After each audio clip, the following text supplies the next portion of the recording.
And we are back. We're back. Yeah, it is just I literally muted this, and also Patrick said this. He said that while you were away, that he's going to, he moves to his main PC. So, okay. Yes.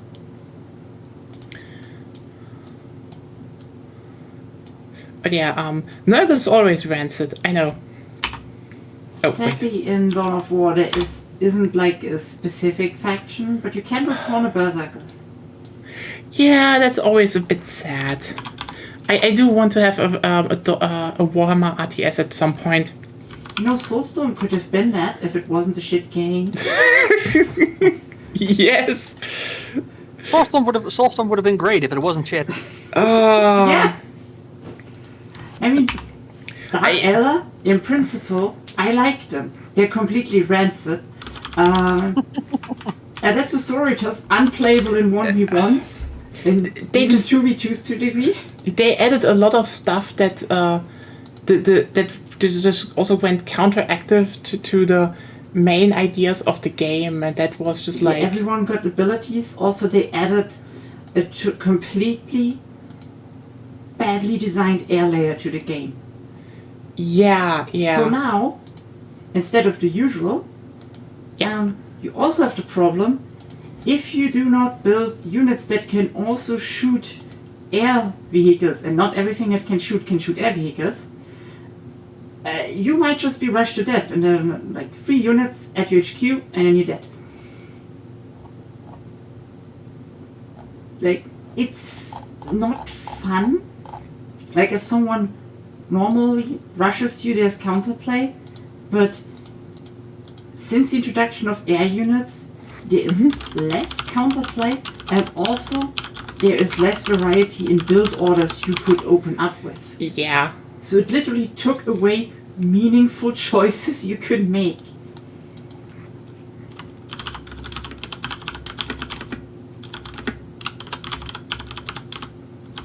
And everyone got abilities, like global abilities.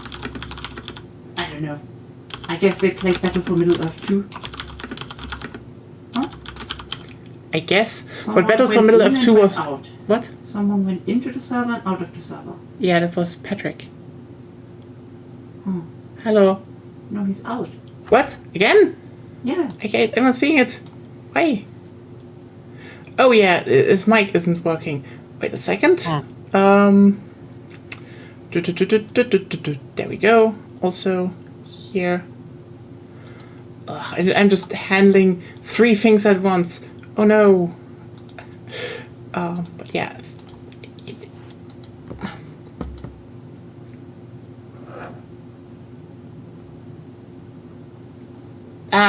No worry. I was able to just cut this one out. Not a big problem. It's just a bunch of stuff I need to do now. Yeah. As usual, this is fine. God damn it. There we go. Okay.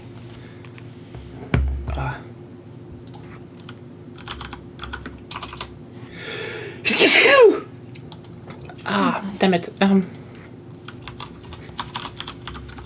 You know, now that I think about it, we'll talk about loot boxes.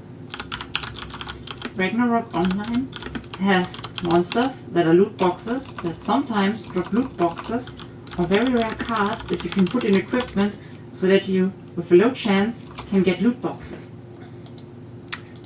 Yeah. Which also sometimes drop loot boxes. That's true, I guess.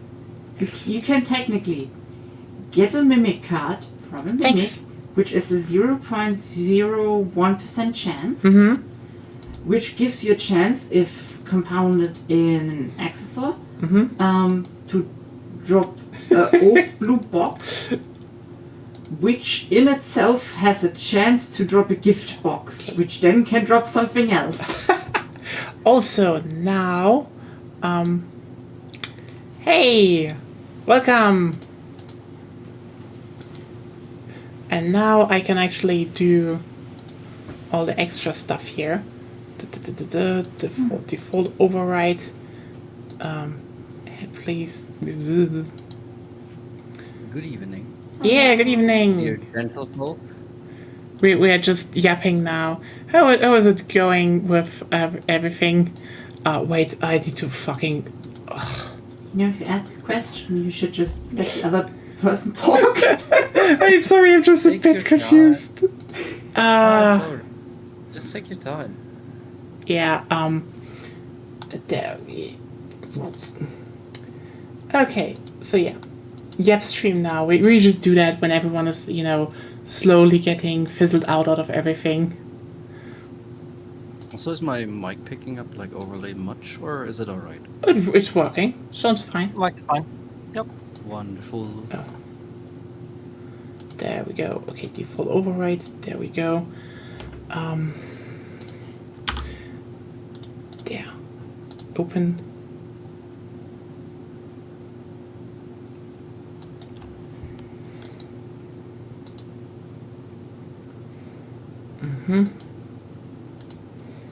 And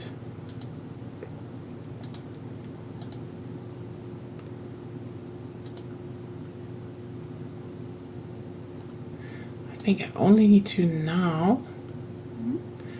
1 second. Add you here. So this is just OBS fiddling in real time. And now, I mean, with the picture I gave. yeah, welcome to the Rock and Jima parlor. Now everyone can see you. It just makes it a bit more clear who's speaking. I like visual confirmations, is what I'm saying. Yeah, that's alright. Yeah. Okay. Yeah, stop killing games. It's like, I know it's just there's so much stupid shit going on right now with that, as in, like, Yeah. oh hey, it will bankrupt companies and make games even more expensive, and I just sit there being like, no. Like that's what I wanted to say recently. It's an ideological thing to a degree, because, like, let me be clear here. Before this campaign came up, before it went big, because a certain navel-faring illicit person working with software, gave it the boost that just kind of made it. It was gave it the Streisand effect. No one at higher CEOs gave a shit. Like, just turning servers off was simply like the cheaper method that they just decided, like, yeah, we don't want to support this anymore and we want to free up space. It was just a line, period. They just crossed out a line and were like, yep, that's that. We're ending service then. This is fine. Who cares? Because most people didn't care. And, like, I know to a degree, without this campaign going big, I think a lot of people would have cared, for example, if Anthem went offline.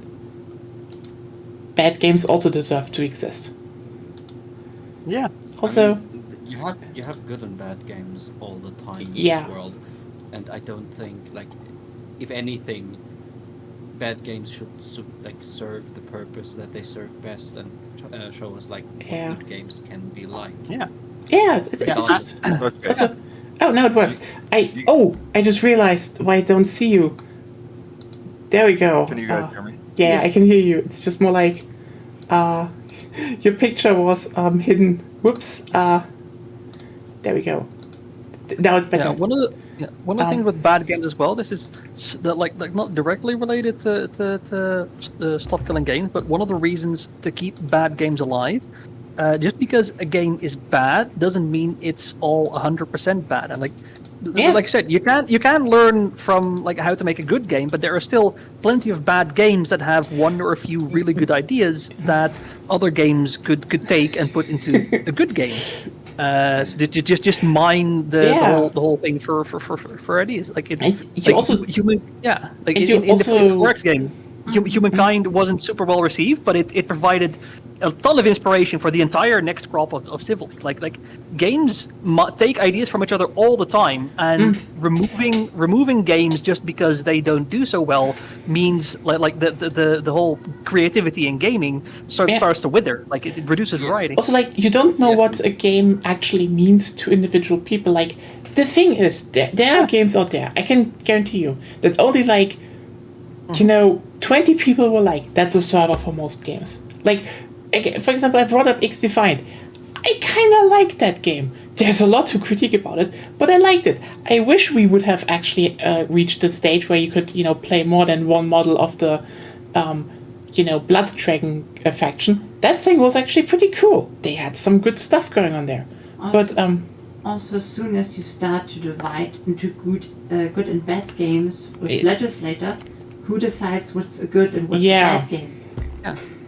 Like, I do. I'm the one who decides. Okay, yeah, right. Actually, there's a bad game is a subjective thing, no? It's yeah. Like, I mean, for example, also a game I like that I wish. Okay, sorry. Like there's a saying that keeps going around lately. Like every 7 out of 10 game is a 10 out of 10 for somebody. Yeah, like, I mean, you know what? I can list you a few, especially multiplayer games that are like that. For example, I love Homefront.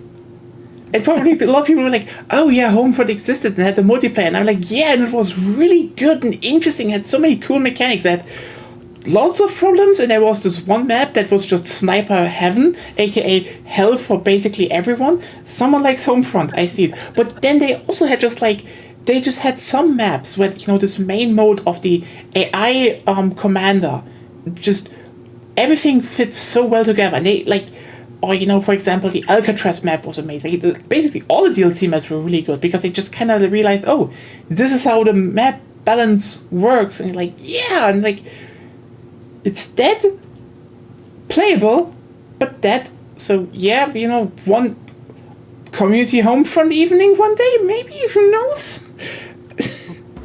But, like, yeah. I think we can all agree that the first-person shooter remake of The Syndicate was a perfect first-person shooter in every way. Oh God! Why do you bring that game up? Oh my God! I'm pretty sure I'm the only person who remembers that game exists. I remember it. In fact, I'm pretty sure this is the first time anybody has thought about that game since 2012. Honestly, I know. I actually thought about it like quite recently. I even mentioned it, I think, on stream. Me and my friend synced Ungodly Hours into Syndicate's co-op. Was that had a co-op game? I only remember it came out. What? Yeah, like, again. Oh, you know, it's also a game I wish got a PC port, and that I could actually get people into playing. Anarchy Reigns. Yeah, no, cool. I know no one has fucking played that except probably one other person I know, because oh yeah, it's a multiplayer brawler with Capture the Flag from Platinum Games. Oh yeah, right, it's from Platinum Games, classic Platinum Games. So it's fucking awesome. Like, it's, oh my God, it's such a great game, but like, it's dead. Hate it. Question. Who of you remembers Spring? I do. Yeah, we all do. I remember We Spring. literally just brought it up during the stream. I mean, yeah, but like, for example, it is a game that has been generally not exactly well received, but Yeah, fair. I personally, I played it a fucking ton, especially when we were still in school. I know. Is it I still know. around? Is it still around? Actually, they made it free a while ago. You can just download it. It's free. Oh, You can just download Brink. No one is stopping you. They don't The want nice thing about Brink, it is like one of the nice things about it. It actually still has the infrastructure behind it to just create your own server, run your own shit. Yeah. And It's like, sorry, by the way, I hope mild cursing is allowed. I don't know. yeah. This is a German hosted stream. You can curse here. This is just par for the course. Okay. As long as it isn't. You say swear words. Yeah, don't go into maybe the really bad ones.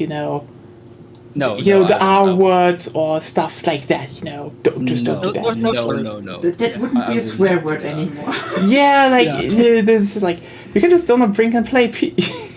It's like when it came out, everyone. It's so funny because Brink is probably the best example because like let's just be real here. It had problems with performance. The engine was old. The netcode is ass.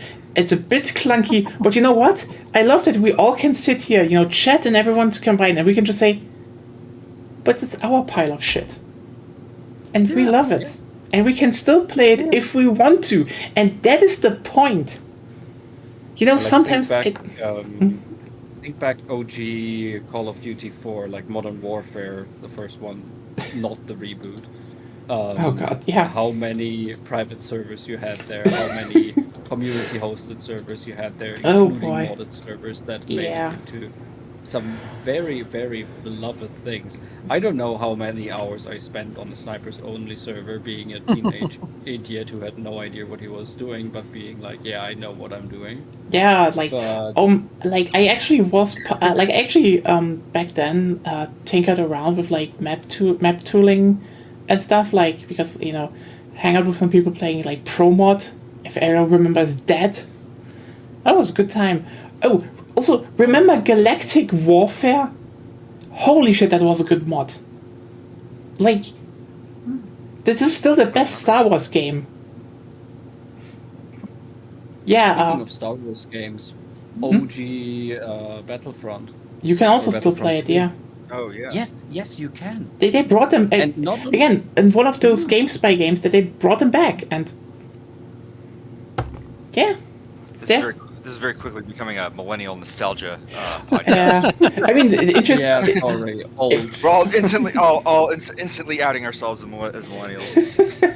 Welcome to the Nyacast.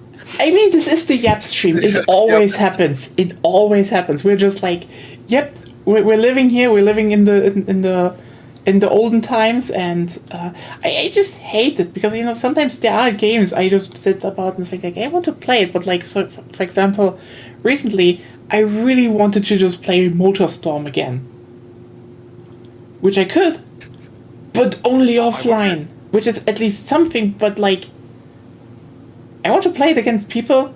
I want to crash into idiots. I want to see crashed and burning cars. Like, it's fun. Maybe. I gotta wonder if in like 10 years, if we're gonna have like a bunch of Gen Zers who are like nostalgic for like bad crypto games. You know what I'm saying? Oh, Undoubtedly. I mean, Like if there's gonna be like a resurgence, like there's been like the boomer shooter resurgence, or are we gonna have like a resurgence of like, man, remember when we used to like grind for Fishcoin and try to earn money, Like I Remember wonder if Axie we're gonna- Infinity. People still are grinding OG RuneScape. What are you talking Yeah. I mean, we're playing. Yeah, Yeah, that's true. literally, we're like Agony and I. We're playing Ragnarok Online still, the classic version, because we're not gonna grow up. I guess it's like modern MMOs suck. So gotta play the old ones with all its DDoSing and bullshit. But yeah. One small example on the bad side of like games that have been at least multiplayer-wise completely shut down. Who remembers the time when Titanfall 1 servers were completely cheater-infested? And Me. Oh my god, I hate the fact that people are like, oh, Titanfall, it was so great with the second day. The first one was better in multiplayer. Yep. I mean, I still do like the second one. Yeah, it's not bad, even but like, that one is cheater-infested as hell.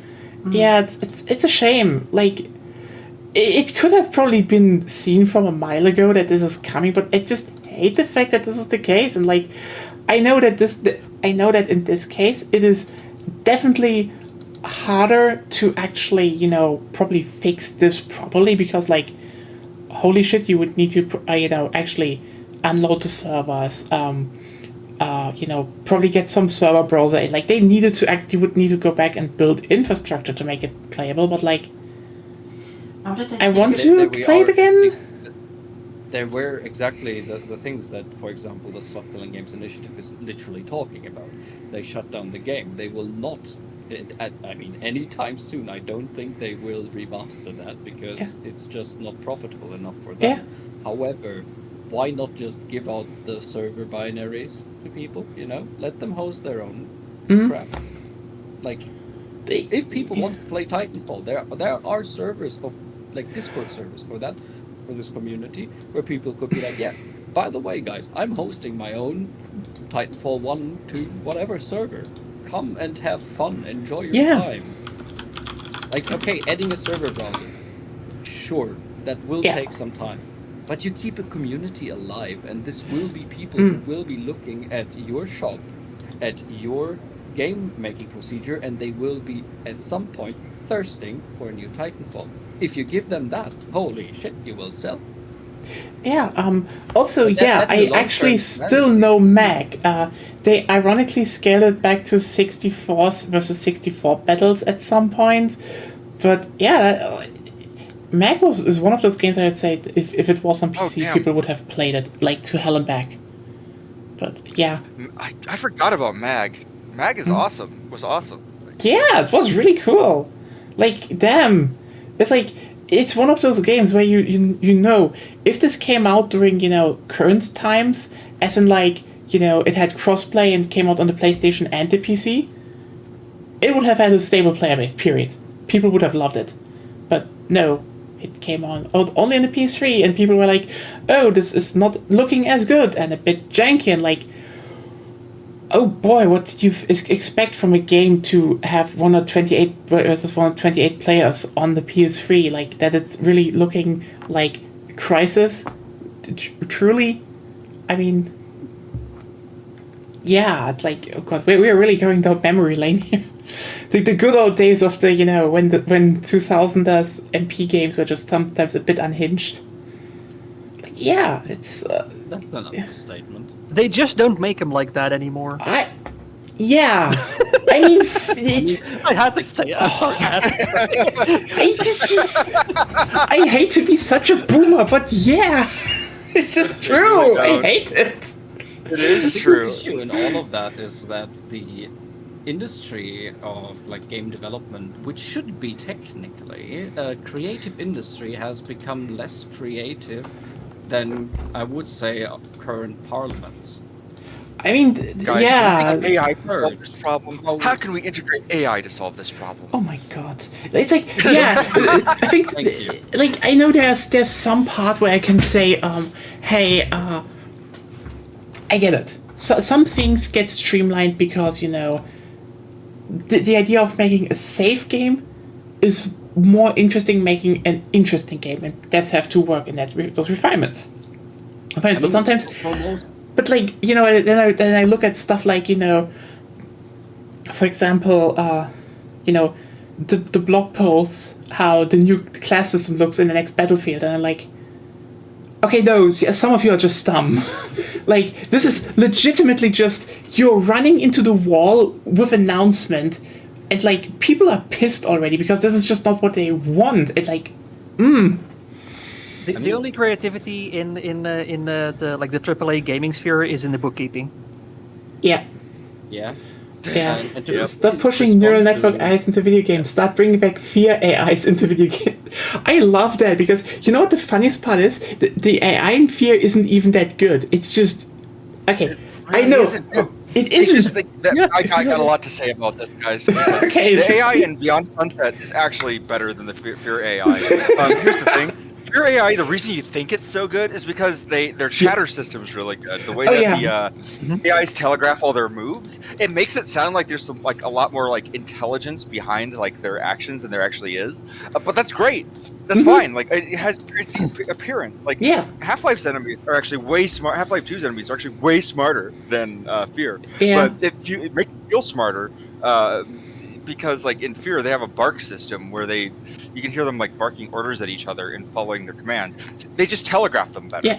And that's why it makes it seem. Yeah. Also, a very important thing, level design, because Fear is very tightly designed that they know where the player could even run around. So the AI is designed that they run in specific paths, and they will cut you off, and then like, whoa, what did they do? And they even told me what they're doing. They are so smart. And it's like, so no. linear, so linear.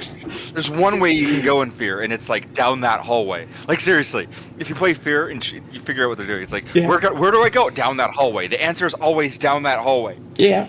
It's never not like, down that hallway. Yeah, it's like the one other thing I know about Fear's AI, like they communicate, they have the barks, but they only communicate to the player. They don't actually communicate among themselves. It sounds like they do, but every AI has its own decision making, and they don't communicate with each other. Yeah. So they don't actually coordinate. They just seem like they coordinate because they have the voice barks. That's it. Other than that, they are all individual mobs. If you look at, for example, in just to throw another game into this ring here, if you look at the remake of Dead Space 1, it actually has a very, very decent AI system in the back that handles a lot of the atmosphere, which makes it, in my opinion, made it a lot creepier than the original one, but also the fact that it has been made the way it was and not by the OG studio shows that there was actually a lot of the creative process involved that we were so gladly yapping on about before that we are missing in so many of the modern games. At least my take on that. Yeah, I mean, it's just... the thing is, there are games coming out nowadays where you can literally look at them like, yeah, okay, the people know what they wanted to do, and they did it. Like, I mean, Helldivers 2, it didn't become popular out of nowhere, obviously. Yes, absolutely. But, like, then sometimes, I think there's just...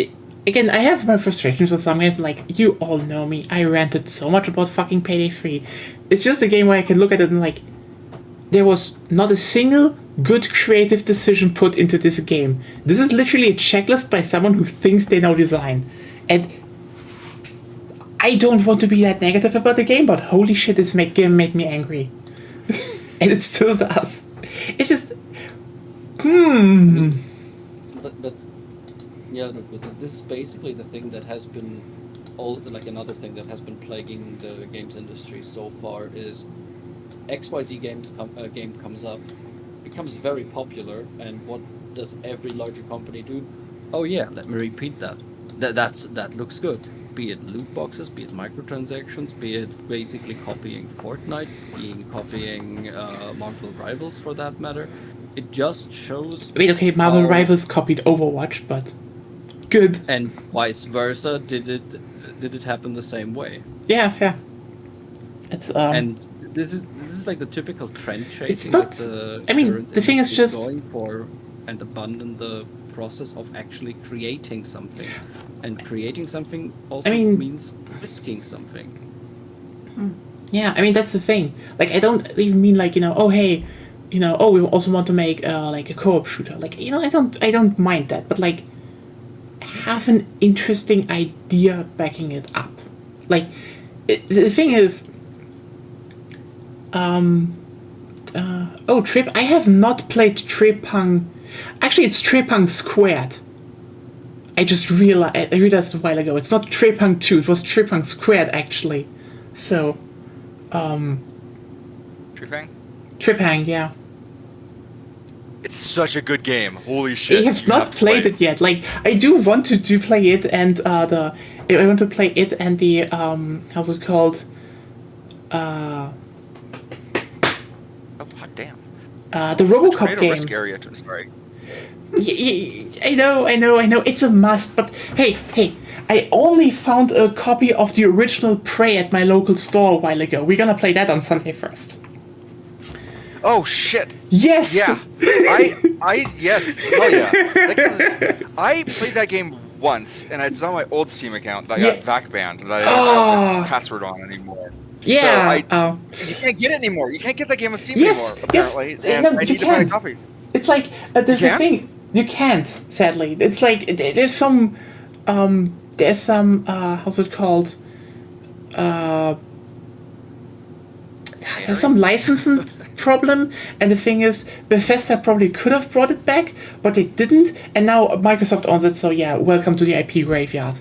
But yeah, no. I actually went because we have a video game store near us now, a new one, an independent one, and they have they have in like one corner there's like the PC game basket, and you have some absolute wonderful gems like Wolfschanze if you want to play old City interactive games.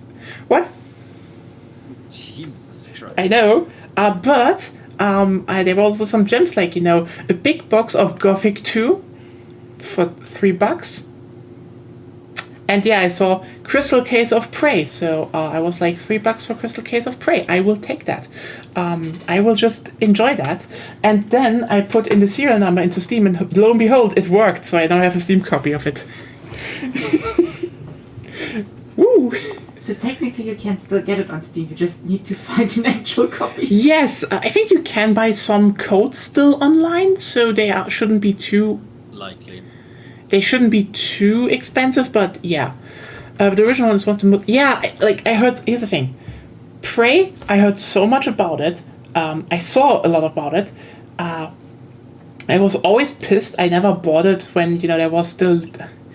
Remember the software pyramid when it existed in Germany? Bruh. Yeah, I saw it in there and I was like, I want to try that. I bought Supreme Commander of that thing. Huh? Same. Yeah, we have like 2 copies of it. I think, yeah. We the have original and Forged Alliance. Subcom-mentioned. That you can even still play. There's Subcom FA Forever. Yeah, if you want to play Supreme Commander, install Forged Alliance Forever. Fan launcher, really good quality. Like, you can actually... It's not the original game, it's patched. It's patched, and there's a unique balance stuff, and they have, I think, 1 or 2 new units. T3 mobile anti-air, for example. Yeah, but if you ever missed that. I have music from Subcom playing in my head. I will never forgive you. I'm sorry, but who can like resist? When you spawn the map and it's go dun dun dun dun dun dun dun dun dun dun dun dun dun dun. Sadly, this soundtrack was made by a sex pest. Anyway. Sex pests can be creative, okay? Yeah, okay, yeah, I hate that. I can hear the press. Oh, I love that. We still play that sometimes. Just, it's a good time. Yeah. I'm just browsing my Steam library and see which games did I own the longest. It's a thing, if you want to... There are so many old games, and some you can play. Like, honestly, PC is still, like, better at conserving games overall, but... Holy shit. Like, I think we can actually be kind of happy that, for example... that when it comes to PC multiplayer games, like a lot of dedicated mod communities keep fan projects open. Like, for example, if you still have a copy of Bad Company 2, there's Project Rome. You can just you can keep playing it. If you want installing Bad Company 2 on my previous system Mm-hmm. while I was still running Win 11, and I never got it to work. I got so fucking livid. No. Ah, that sucks. Yeah, it's like there's a lot of stuff where you can say, when it comes to PC games, we're eating like kind of good still. Again, there are fan projects. You can play even Battlefield 2142 and 2 on a lot of mod servers right now. Like, there's interestingly a whole I can vibe out to Never Rising and then remember that, oh god damn it, that sex pest music. Yeah, that's the problem. Like, I hate that the guy like came like for Subcom and also the Elder Scrolls. He just came in, created like, wow, that was amazing, and then you're like, everyone was like, hey, sex pest, and you're like, didn't he also do Dawn of War music? Yeah, just for the base game. Yeah. Since Winter Assault, it's someone else, and he made better tracks. So, the Dawn of War people, you were out of. Like, it's just like when I, for example, say, for example, the boomer shooter scene. Like, I'm gonna be honest with you here. I think there's no genre, at least single player genre, that has it this good right now. As in, the indie scene is booming. Even the big companies, pop in from time to make like, a high profile boomer shooter nowadays. And also all the old stuff that maybe got swept away or is not running on hardware anymore. Well, you know what? Fuck it. It's obscure. Night Dive will fix it. Like. Yeah. Yeah, real comeback. Like, Guys, they fucking. we must no longer beat around the bush. Oh, well. What? Finish your thought. Continue. No. What do you want to say? Oh no, you're talking about you talked about Sex Fest. Guys, we got to talk about the Epstein files. Oh god. Oh, that thing. That's a perfect place to pivot. We got to talk about this. God, I just wanted to. Are interested in the Epstein files. We gotta do a hard pivot. We got a hard pivot.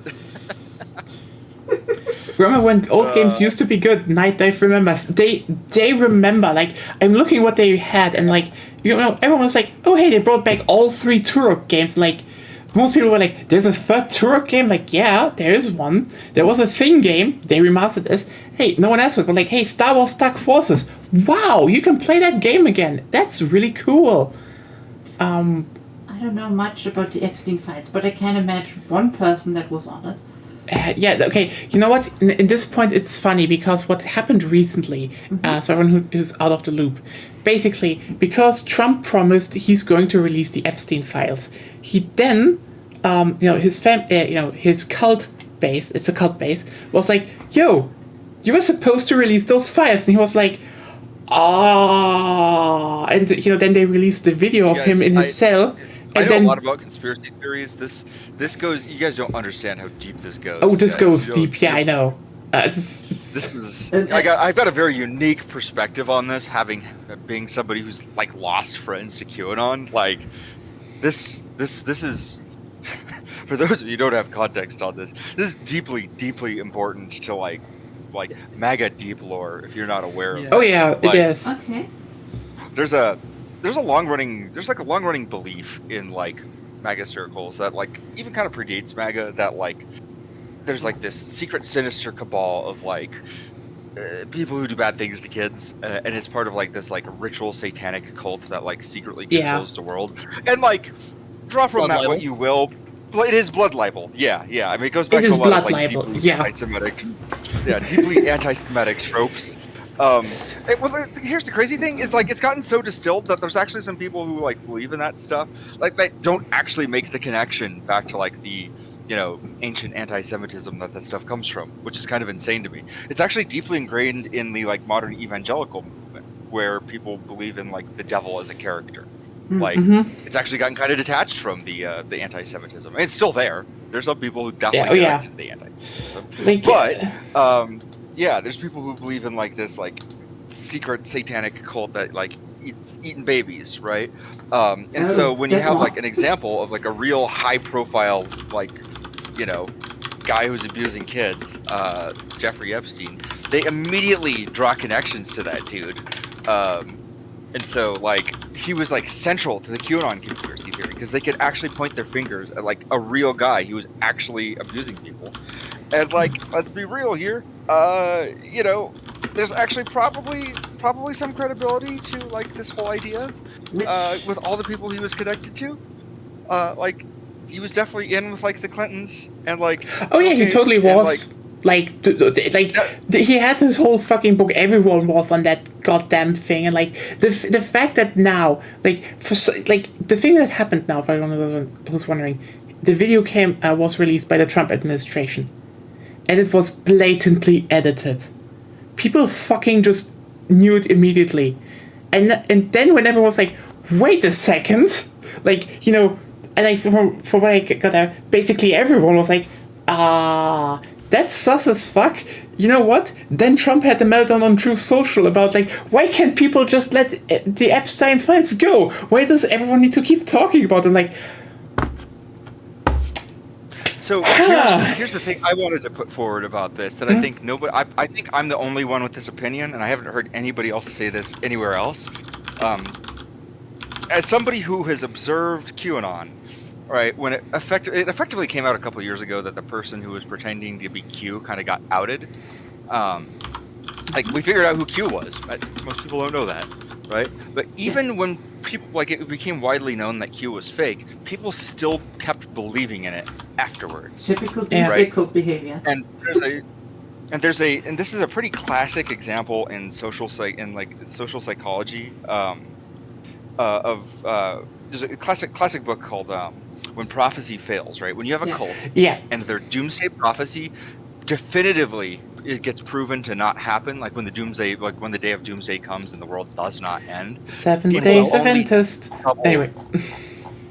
People only double down, right? Yeah. So when because the Jehovah's Witnesses have had like 5 hard dates when the world was supposed to end, and it hasn't ended on any of those dates, and yet they're still Jehovah's Witnesses. They just, every time the world is supposed to end, they just keep doubling down and keep reaffirming their belief. Okay. So when you have, like, one of the core beliefs of the MAGA movement is that, like, there's going to be this day where Jeffrey Epstein gets revealed and all the satanic, child traffickers are going to get exposed, and, like, it's going to be this new awakening, right, that happens, right? Like QAnon had that back in the day too, right?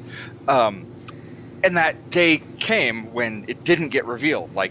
And in fact, it actually kind of looks an awful lot like, Trump might have been one of them.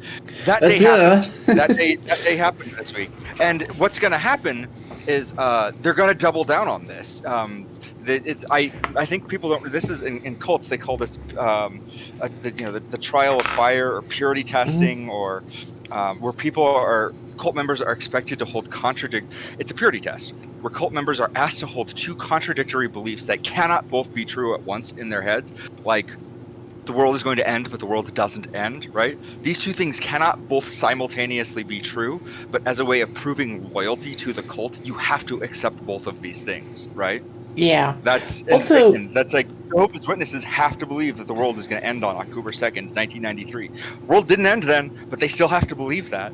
So, like, see what I'm saying? Mm-hmm. I think that's exactly what's happening right now, is that this is a MAGA purity test. This is a MAGA loyalty test. I don't think anything is going to come of this. I think this is just a purity test, a loyalty test. The funniest part is, it could actually result in something, because, like, they're obviously holding stuff back because, well, duh. Also, I want to say one thing, Dale. I would even bet that this wasn't the FBI, that they left the metadata on the video. This was probably just like, hey, the Doge person still working for us, not even out of high school. Can you just quickly edit this shit out? And he asked ChatGPT to do it, so, Grok, more like. Yeah, given what we know about this, I am inclined to believe what they're saying, that this is probably, like, if I had to guess, there's no way they would have left that in there knowingly. My best guess is files that they probably actually believed were the raw files, or were, like, hosted somewhere on, like, some, like, database, and they just grabbed them there under the assumption that those were the raw files, and they actually weren't. Like, my guess is that the fuck up happened, like, years ago, and, like, they just passed the fuck up on without double checking their work. Like, that's the only way a fuck up like that happened. Okay, it could also be the case, yeah. I can guarantee you that what happened was, like, back in 2019, some enterprising FBI agent who was on that case back then, like, took the initiative to, like, stitch those files together back then, and then, like, forgot about it. And then, like, whoever's working on this case now, like, saw a folder labeled raw files _ for real this time, and then, like, just copied and pasted them onto an FTP server somewhere. Like, didn't even think about it. You know what I'm saying? This is a level of competence that I would not even suggest that the Trump administration back then had or has right now. Yeah, that's kind of what I feel. What I looked at least in regards to that topic, is it just looks like genuine stupidity and incompetence, and it just shows exactly the same kind of behavior that you would see of a person surrounding themselves with yes men and people who are just trying to be the dictator pleaser, and we don't need to like beat around the bush here. The current administration in the U.S. is beyond ripped of any sort of sense of reality. What could have been left there? I'm so high, I have successfully synthesized Nietzsche and Marx a priori. Okay, by the way, hi Svinter Leka 666. Yeah, it's very interesting what happens is currently going on in the USA. It's morbid because what's happening also kind of sucks, but fascinatingly morbid. I mean, yes. It is curious. Sorry for like talking over it for a second. At least from like watching as an outsider and not being in the US myself, I have friends over there whom I regularly talk to. But also seeing what happened in New York made me genuinely hopeful that like not all of the US might be lost. But but the sex pest is running again, independently, and like, oh god. Again, the sex is running again, but I don't think he stands remotely any chance against Mamdani. They probably will try very hard, but like honestly, I just say Mamdani should run a campaign against him, saying no means no. Just do it. I think he should just continue as he did, which is basically being close to the people, being very engaged with the people, and actually try to to deliver on some of the promises as early as possible, to show that there is not only talk but actually some, so to say, meat behind what he's saying. Because that, I just think that would just give him a lot of very positive PR that I think he needs, and that I think the country overall needs. Because as long as fairness to your citizens is declared as socialism, and I'm sorry, that is just a ridiculous statement. As long as that is the go-to kind of argument in the US, people will not pivot quickly to Mamdani. But if people see that there is actually a chance for change, this can turn a flame into fire, you know? Yeah.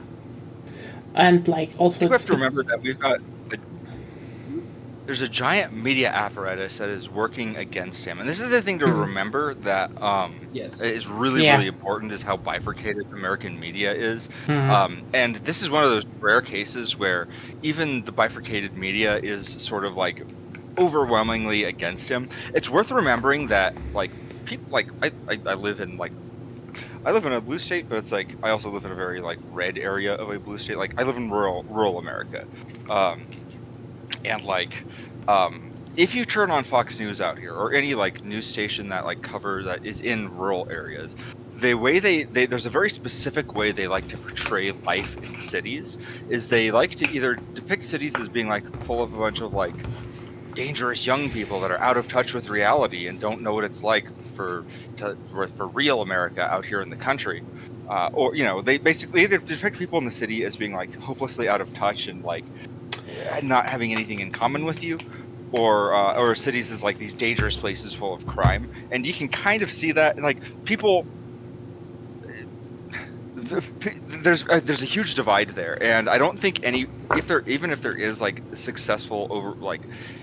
I think we're going to be fighting an uphill battle in terms of like perception. Even if there is like a successful policy implemented there, we're gonna have a really, really hard time seeing those successes on the outside, especially in like mainstream media coverage and things like that. Now, boots on the ground type stuff. I think the other thing that really worries me is like the changes coming to TikTok here soon. TikTok has been a really great way for people to see like how like just a real like. I don't know if you guys are on TikTok at all, but it's a really great app. It's a really great way to just connect with other people. I avoided like the plague. I also just don't go there. But like, the thing is, TikTok's amazing. If I can throw that in there quickly, in regards to TikTok, I find TikTok, if anything, an absolute plague on current generation. Not only does it kill attention span to a very, very large degree, but it is also, and we can quite well know that for a fact, it is absolutely used for propaganda against the values and ideas that people in this round, I would say. I mean, it's also for. just a big Although censor machine. That's a thing. Yes. Like the thing is, when you have something where people need to upload and alter their language to absolute unholy degrees, it's like, yeah.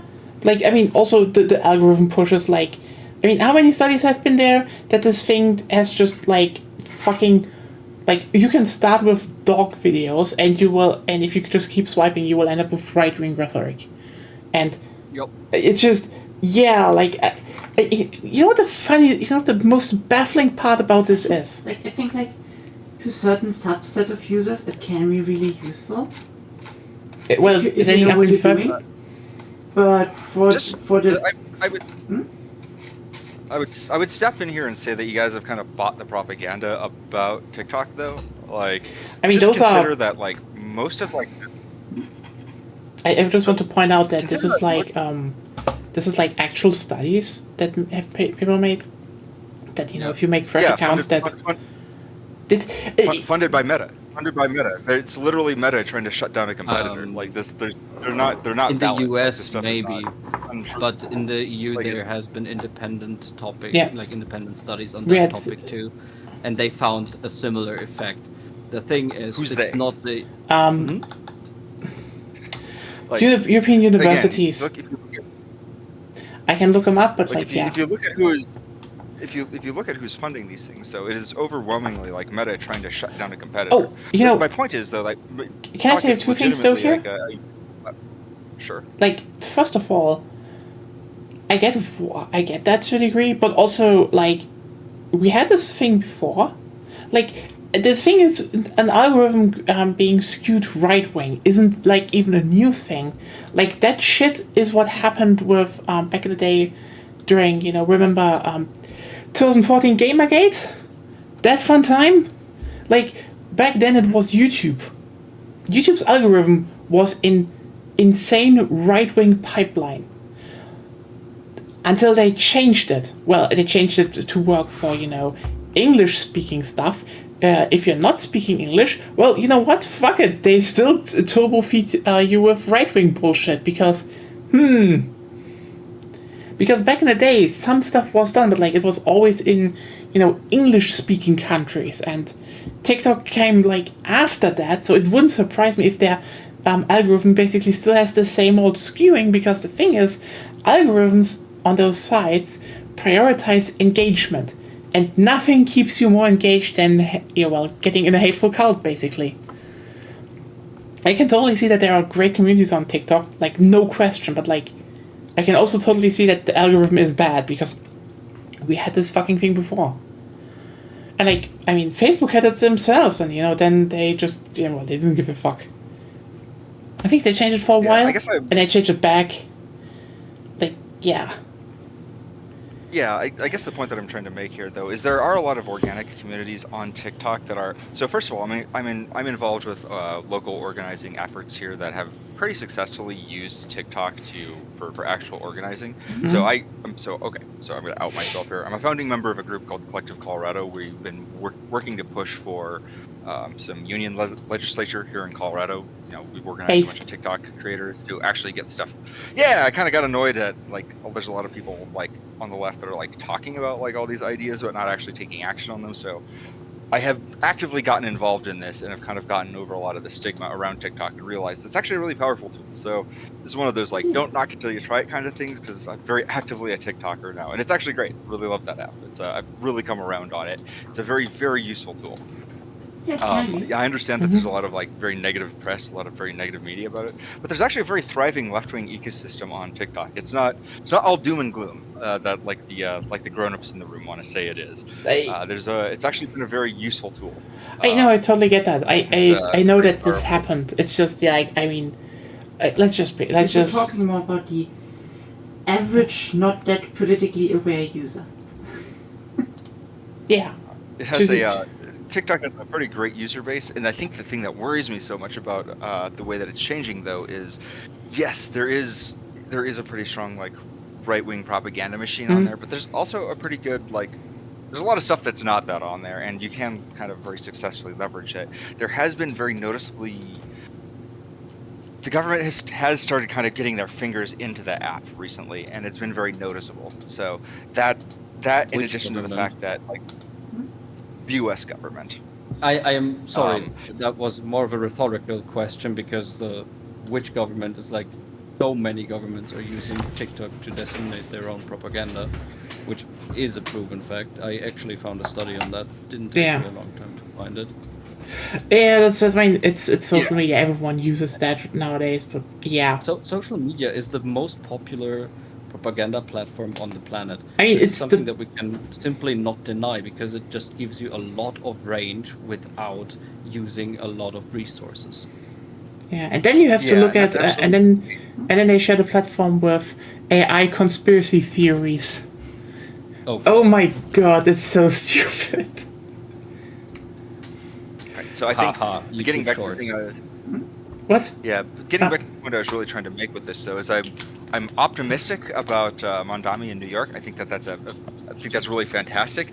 I'm hopeful, but I'm not optimistic because we've seen a lot of this stuff. We've seen this kind of happen before, where we've had progressives and socialists succeed in that space. Yeah. On these like local platforms, but then just completely get like run over by like the establishment. So I really hope they take Bernie. That's I really hope that they take away the right lessons from this. And I think the really big one, the really important one, that I hope they take away from this is that he did not win the black vote, and that is kind of the really important thing that I hope they learn from there. Is they really need to do more minority outreach ahead of the general election.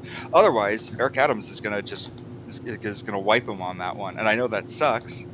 It sucks to hear that, but they really need to do a better job there. So I mean, I guess what you need more people like him. If I compare Mamdani to like the latest politicians that you find from the Democratic Party, he so far is the only one who actually has, at least from the way that he carries himself, is looking like someone who actually has some fire in there, who has some will to fight in there, while you can clearly see, especially how both the Democrats and the Republicans react to him, is that they both are more fine with the system as is, which is a very divided system, which is a very divided nation, which is a very divided culture, while Mamdani actually tries to bring people closer together, regardless of if he agrees with them or if they voted for him. He wants a better state for everyone. At least this is how I understand him. However, this is not something that either the Democrats nor the Republicans want because it does not further their own goal of keeping power. That's the thing. The irony is, if he wins, there's probably gonna be a lot of stuff that is undeniably gonna be good because, what all the stuff he proposes is just very baseline European politics. The beautiful country, and that is just good propaganda to get everyone on your side, basically. But also a thing I need to point out is, it's insane how good that guy is at PR. Keep in mind, a lot of the media apparatus is against him, but also in the sense of, there's another thing going on here, because people want headlines. So, if you realize, hey, if it's good to leverage unhinged questions against him, you get a chance to be the one where he fucks up. And you have the headline. I mean, it should probably be more of a headline, whatever the fuck Cuomo says, on an average day. I've just had to witness one of his quotes from 2019. I just was like, why would you say that? Why would anyone say that? What is wrong with you? I think I know what you're talking about. It's a thing. Should I just quote it? Only if you got bigger tits, man. Yes. Okay, so who doesn't know? Basically, in 2019, Andrew Cuomo apparently said to a male aide that he would make a really good T-slur. Yes, he said it. If he just got a pair of nice tits. Amazing. You just sit there being like, why? Is this trying to be nice, or what is going on? I have no idea. I just was like, is this on a weird way allyship? Because I don't want it then. To quote one comment I saw, like, imagine getting your egg cracked by Cuomo. Oh no. I mean, I don't know how we are not making this like front and center. And okay, this is what frustrates me so much. So, like, back in like fucking 2015, the Democrats kicked out what the fuck's his name? Used to be a comedian from the Senate. What was that guy's name? I can't remember. A guy from Minnesota, senator from Minnesota. What is? I remember this because I was in Minnesota. Guy used to be a comedian. You guys know who I'm talking about? no, I'm not American, sadly. I think not a lot of people are here. But like, yeah, they kicked him out because he was a sex pest. I'm trying to remember what the guy's name.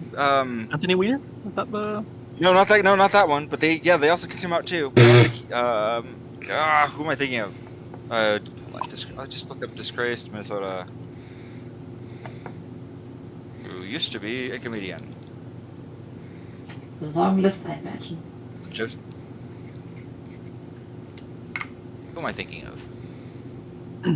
Who am I? Al Franken. That's who I'm thinking of. Al Franken. Mm-hmm. They kicked out Al Franken because, because he was a sex pest. Like, and they did it because it was the right thing to do, and because like that was a principled stance, right? This was right in the middle of Me Too. They were like, "Hey, look, Al Franken, you have credible allegations against you. You got to step down." And so they booted him out. Oh yeah, it was 2018. That's when they kicked him out. Mm-hmm. Forced him to resign, right? And like they did that because it was the right thing to do. And that was like a very principled thing for them to do, right? And they did that even though like, yeah, losing that seat was like under the Trump administration was like not a great thing to have, but like they still did it because it was the right thing to do. And it made a really powerful statement at the time because like the Republicans were very actively protecting numerous sex pests among their ranks.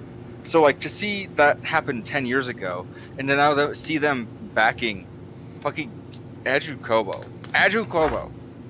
Yes. Is such a fucking like betrayal of principles to see that party less than 10 years ago going from kicking out freaking Al Franken from like for like not even substantiated, like as far as I remember, like the allegations against him like didn't even like go to court or didn't even go to trial. Like he just got accused. Which, by the way, we still should believe victims. Like I'm not saying that to defend Al Franken. Like if he's a creep, he should get kicked out. Like he definitely deserved what he got. But just to also be extremely clear about this, like they did the right thing kicking him out. So the fact that they are gonna back this fucker, Como, yeah, because they don't like the brown guy is such obvious fucking racism. It just seriously boils my blood. Like, where are your fucking principles, guys? Like, you're gonna back the obvious known sex pest when you guys not even 10 years ago kicked out a guy for like allegations of the same nature that weren't even this bad. Where are your principles, you idiots? Like, come on. I mean, even then, I'm wondering, like... It's not only pure racism there. Like, in my opinion, like, looking at this, racism is the low-hanging fruit that you can go for. It is nonetheless true, yes, but... There's more, yeah.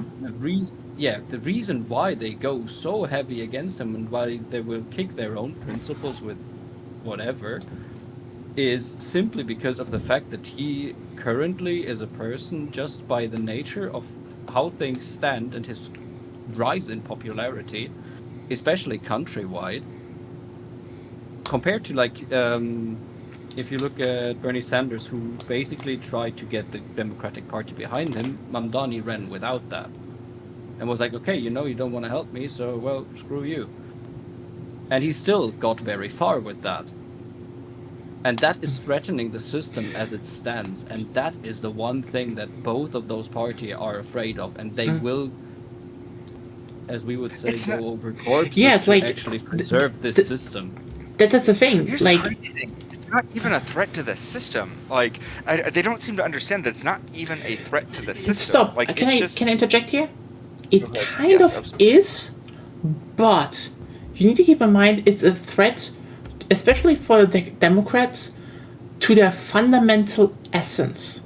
Because as of now, as in like the last years, they have basically come into the trot of doing the bare minimum, aka everything that they can basically balance between companies are fine with that and there's enough popular support with it. Mamdani wants to do shit. Basic stuff, but he wants to do shit. And the problem is, if he gets along with that, and if he actually gets to do shit, well, then everyone expects them to do shit too. Suddenly you would need to think about, oh fuck, do I need to pitch a public transport plan for my city now? I don't just have like principled speeches. Yeah, I mean, I would say they did something. Even under Biden, they initiated some things, and I mean, would say in the most milquetoast, weak-ass way. But Amtrak got more money, and they could plan stuff, and they're doing a little bit. It's something. They did, but it's like they did just. Yeah. They did just roll that back, by the way, which kind of sucks. God damn it! Yeah, it's kind of again. Could have secured that vote somehow, but I guess saying these people are weird was little bit too much. Better get an endorsement from Liz Cheney. That's what the people want to hear nowadays. Yeah. It's so wild that they campaign for Liz fucking Cheney. I thought this was a good idea. Remember, the guy that said that was on the campaign for Hillary Clinton. It's not necessarily about winning an election, it's about being, lowering expectations to pretty conservative standards, actually, and then being like, well, we're not the Republicans. That's basically how it goes, right? I said this before, and I'll say it again, I don't know. Actually, I won't say it again. I think what I'll say is that, the Republicans presented an image of America that, people was very tangible to people. And it's imagine living in a place where it's only white people. They didn't say it exactly that clearly, but man, they got real close to saying that. And that resonated with people, and people voted because that's what they would imagine. And what Democrats came up and said was a bunch of bullshit that didn't make any sense to anybody, and it wasn't really clear. They didn't present a vision for what the future looked like. I kind of feel like that's where they dropped the ball, is they didn't present anything that anybody actually wanted. Yeah, I mean, here's an interesting thing. I think the Democrats are kind of coasting on we're the status quo. We're not those other guys. Vote for us. They're just banking on being the only other option.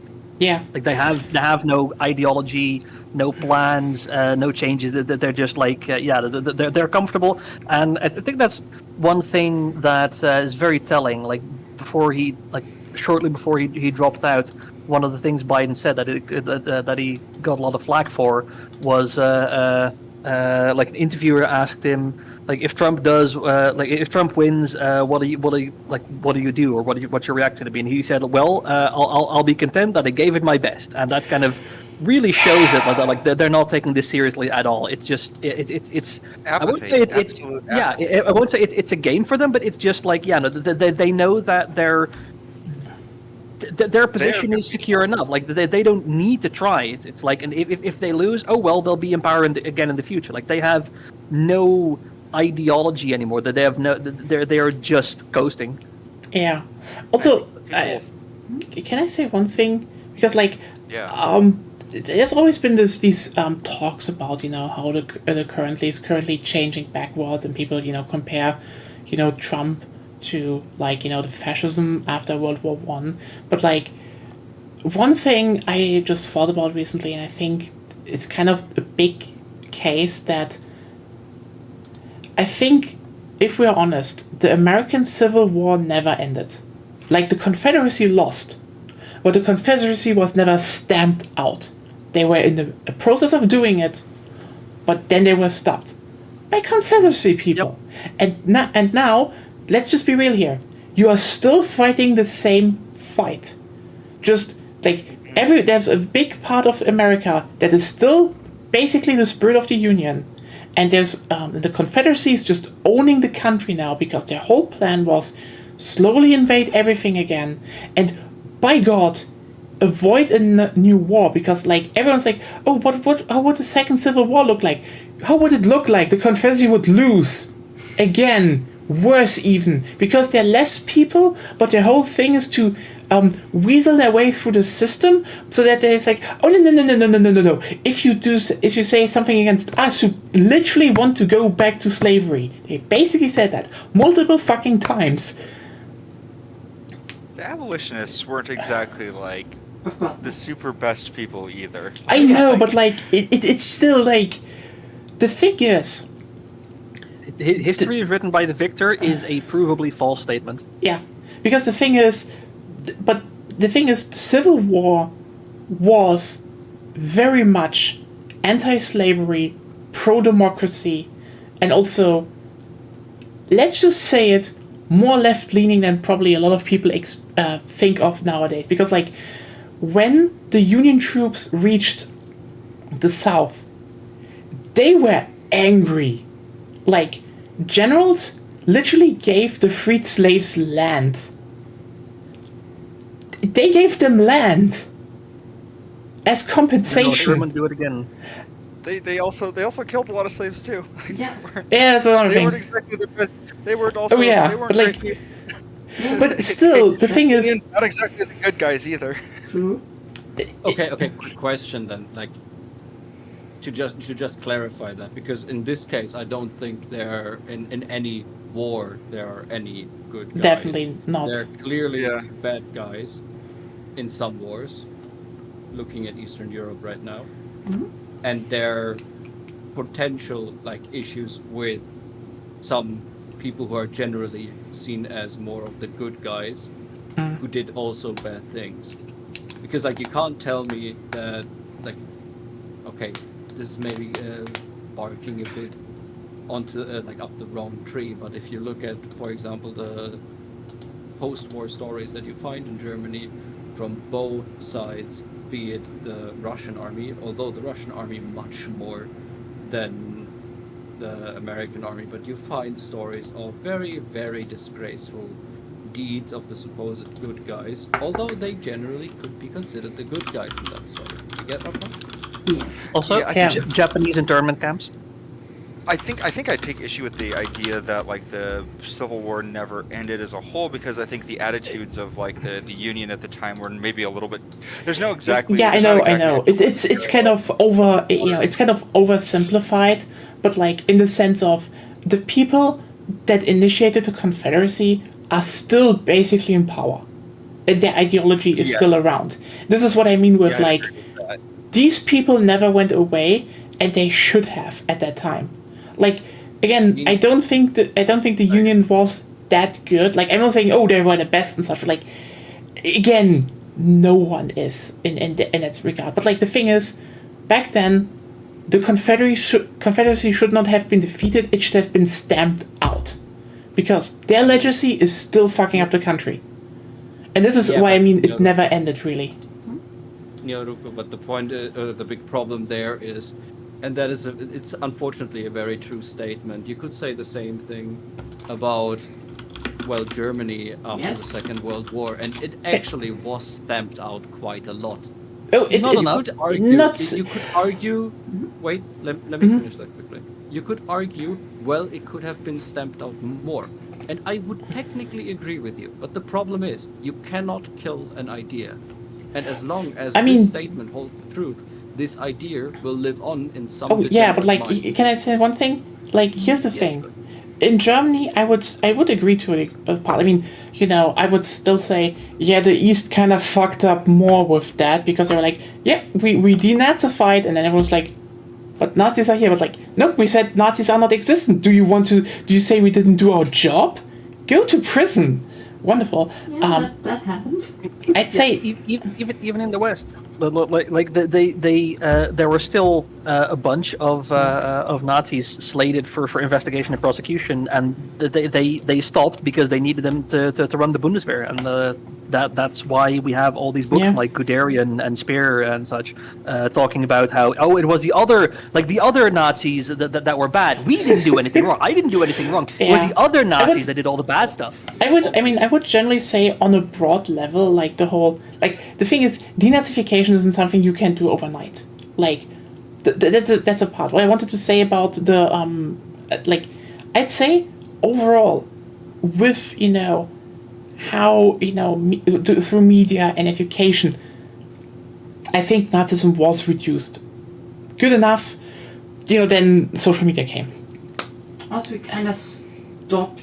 We kind of stopped. We kind of stopped doing the denazification because this is an ongoing process. Because as was said, you cannot kill an idea. Yeah, you can basically only suppress it, and that's it. But but the thing is about the Confederacy is that, keep in mind,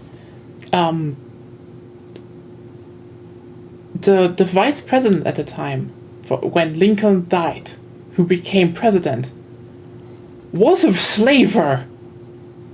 Lincoln had him in office because he, was still appeasing until he was like, you know what, it's war again. You know what, war's now probably just way more popular. Let's write the Emancipation. Let's do all the stuff. And the moment Lincoln died and the guy got in power, he rolled so much back. And, allowed so many holds for southern plantation owners to basically still keep slaves. Like, here's the thing.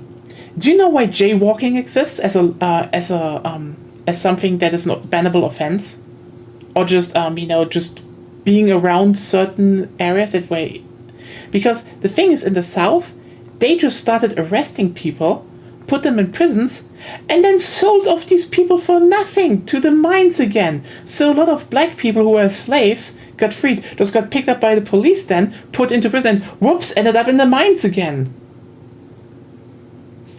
Yeah, I mean, Andrew Johnson, very famously not a great president. Yeah.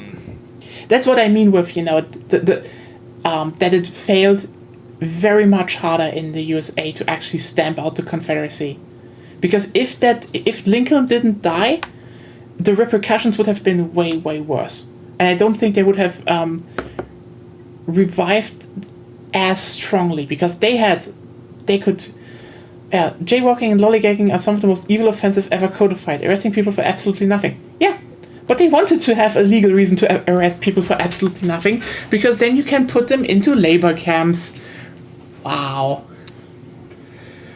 Yeah, I mean, I think I agree with your central premise there that there has been a persistence in the ideology ever since then of that kind of I don't know, race science that basically sort of undergirded a lot of that sort of, probably we can call it race science, the core belief that people should get to own other people, or that some people are superior to others based on race, has always existed, or at least I don't want to say it's always existed, but it's been there, and not owning people is always here's the thing: people with power want to own people. That is always the end goal. I wanted to say this a bit earlier, but I live with the principle that minimal power corrupts absolutely. Oh yeah, we see that with petty tyrants all the time. Yeah. I think that even if there had been an absolute victory from the North and that had stamped it out, that idea is always still going to persist. Yeah. No matter what. Yeah. But so that's why I would push back against the idea that doesn't matter how hard you push from the North, that idea still existed in the North. People in the North back then still. It was more of a Lincoln's idea was to send all the black people back to Africa. That's not better necessarily. True. But the point about suppressing an idea is not killing it. It's mainly stripping power, even monetary power, from the people who spread it. Yeah. There's also the automotive capital, and the fact they were like, hey, we want to build highways, and we're like, why should we invest in highways? Well, you can segregate the communities in the cities. Oh yeah, let's bulldoze some black communities, shall we? Yeah, redlining. Oh my god. Yeah. Yeah, it's all these things that people find other ways to continue to. And I'm not saying that we shouldn't fight against those things. In fact, I think that's actually probably the best way to do this is to maintain that pressure, because I think it's one of those things where it's like, if you assume that a problem is solved, then these things kind of rear their ugly head. Rear their ugly heads. I think that's like desegregation. If you are not persistent about desegregating schools end up segregated again. That's something that we've seen is all these segregated schools in the South. Their term of desegregation ends and doesn't get renewed. These schools quickly become segregated again. Just somehow, parents start shuffling their kids around to create segregated schools again, and it's really kind of unfortunate because desegregated schools always tend to outperform segregated schools. I mean, I think it's just one of those things where you just can't let the pressure off. Honestly, these things.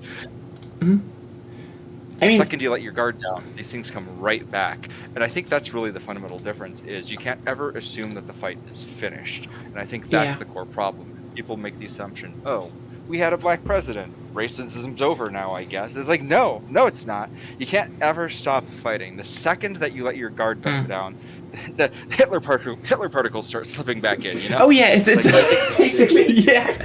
I mean, yeah. Dale, I totally agree. This so much ceded to cast. It's baffling. But at the same time, if you look at the line that came up before, is that established parties just were riding the idea of, well, we are the better alternative. It just doesn't hold truth in our society anymore.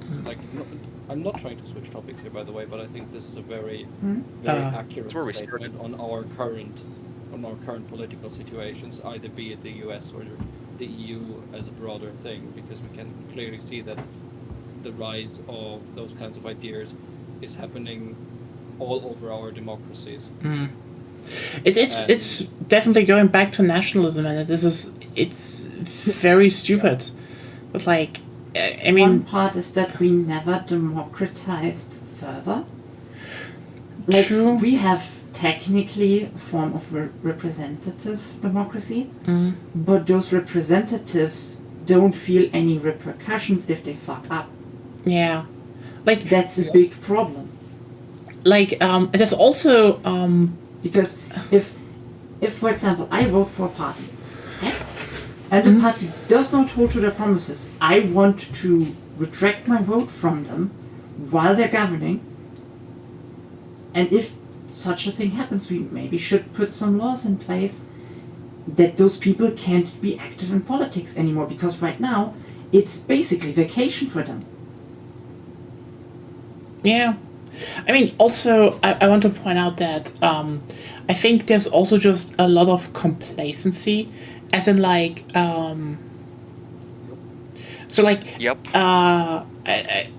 a while ago I actually read a book from my great grandfather, and he wrote about that. Basically, especially when you come to center to left leaning parties, a lot of them just assume that the people will just do the right thing, which is bullshit. They won't. Yeah, it's he's back then he was that especially the leftists fail because a lot of them just were Marx said there's gonna be a revolution, so all the workers one day will just definitely rise up and do the right revolution, and no, that's bullshit. People have to be made revolutionary first, and then crucially you need to fucking give them a goal. Because the thing is, as you pointed out back, so this was written in 1936, by the way. He pointed out that after when World War I ended, people in Germany were revolutionary. They had enough. But the revolution wasn't captured by workers and leftists, but by bourgeoisie, by by the bourgeois. And so nothing really changed other than stamping out the stuff that people disliked. And I would say, for example, in the USA now, a lot of people are very much on the brink of being revolutionary, and it needs more people that can actually harness that, because else it will only fall on the right-wingers, because they will always offer something. Yes, we've seen the right-wingers at the right. Sorry, quick interjection here. Go ahead. The right-wingers are capturing the exact same spirit of revolutionary ideas that you were talking about. Yeah. They're using that exact same mechanism. I wouldn't say ideas, I would say fervor. Like, again, Fervor, people are pissed. zealousy, Yeah. call it either way. People are pissed, and what the right basically does is point at someone and is like, here you have an enemy. Yeah. Yeah. Be it Democrats, immigrants, cartel members. Sentiment is the better word. Yeah. Sentiment. But yeah. Yeah. They give an easy target basically. Yeah. Like, So. I just like point out one thing here, because I recently found one of those wonderfully out of context taken statistics, which was populated by one of our Boulevard Press newspapers, which was talking about people receiving basically governmental assistance. I don't know what the US word for that again was. It's Welfare. that people are paid Welfare. by. Yeah. It's not exactly welfare, because they're just basically kept above the waterline by governmental funds. I mean, they're still to called help. that welfare in the USA, but yeah, that's the word for Okay, it. fair enough. And it basically showed a graph of which kind of populations are receiving at which percentage per capita. And it is taking a lot of the context away, or like the nuance of this issue away, and just basically points at, look, those people don't work. Those people bad, those are all immigrants, those people bad, which is absurd. Because it just completely takes the context away of what does my country allow those immigrants to do actually to counteract that.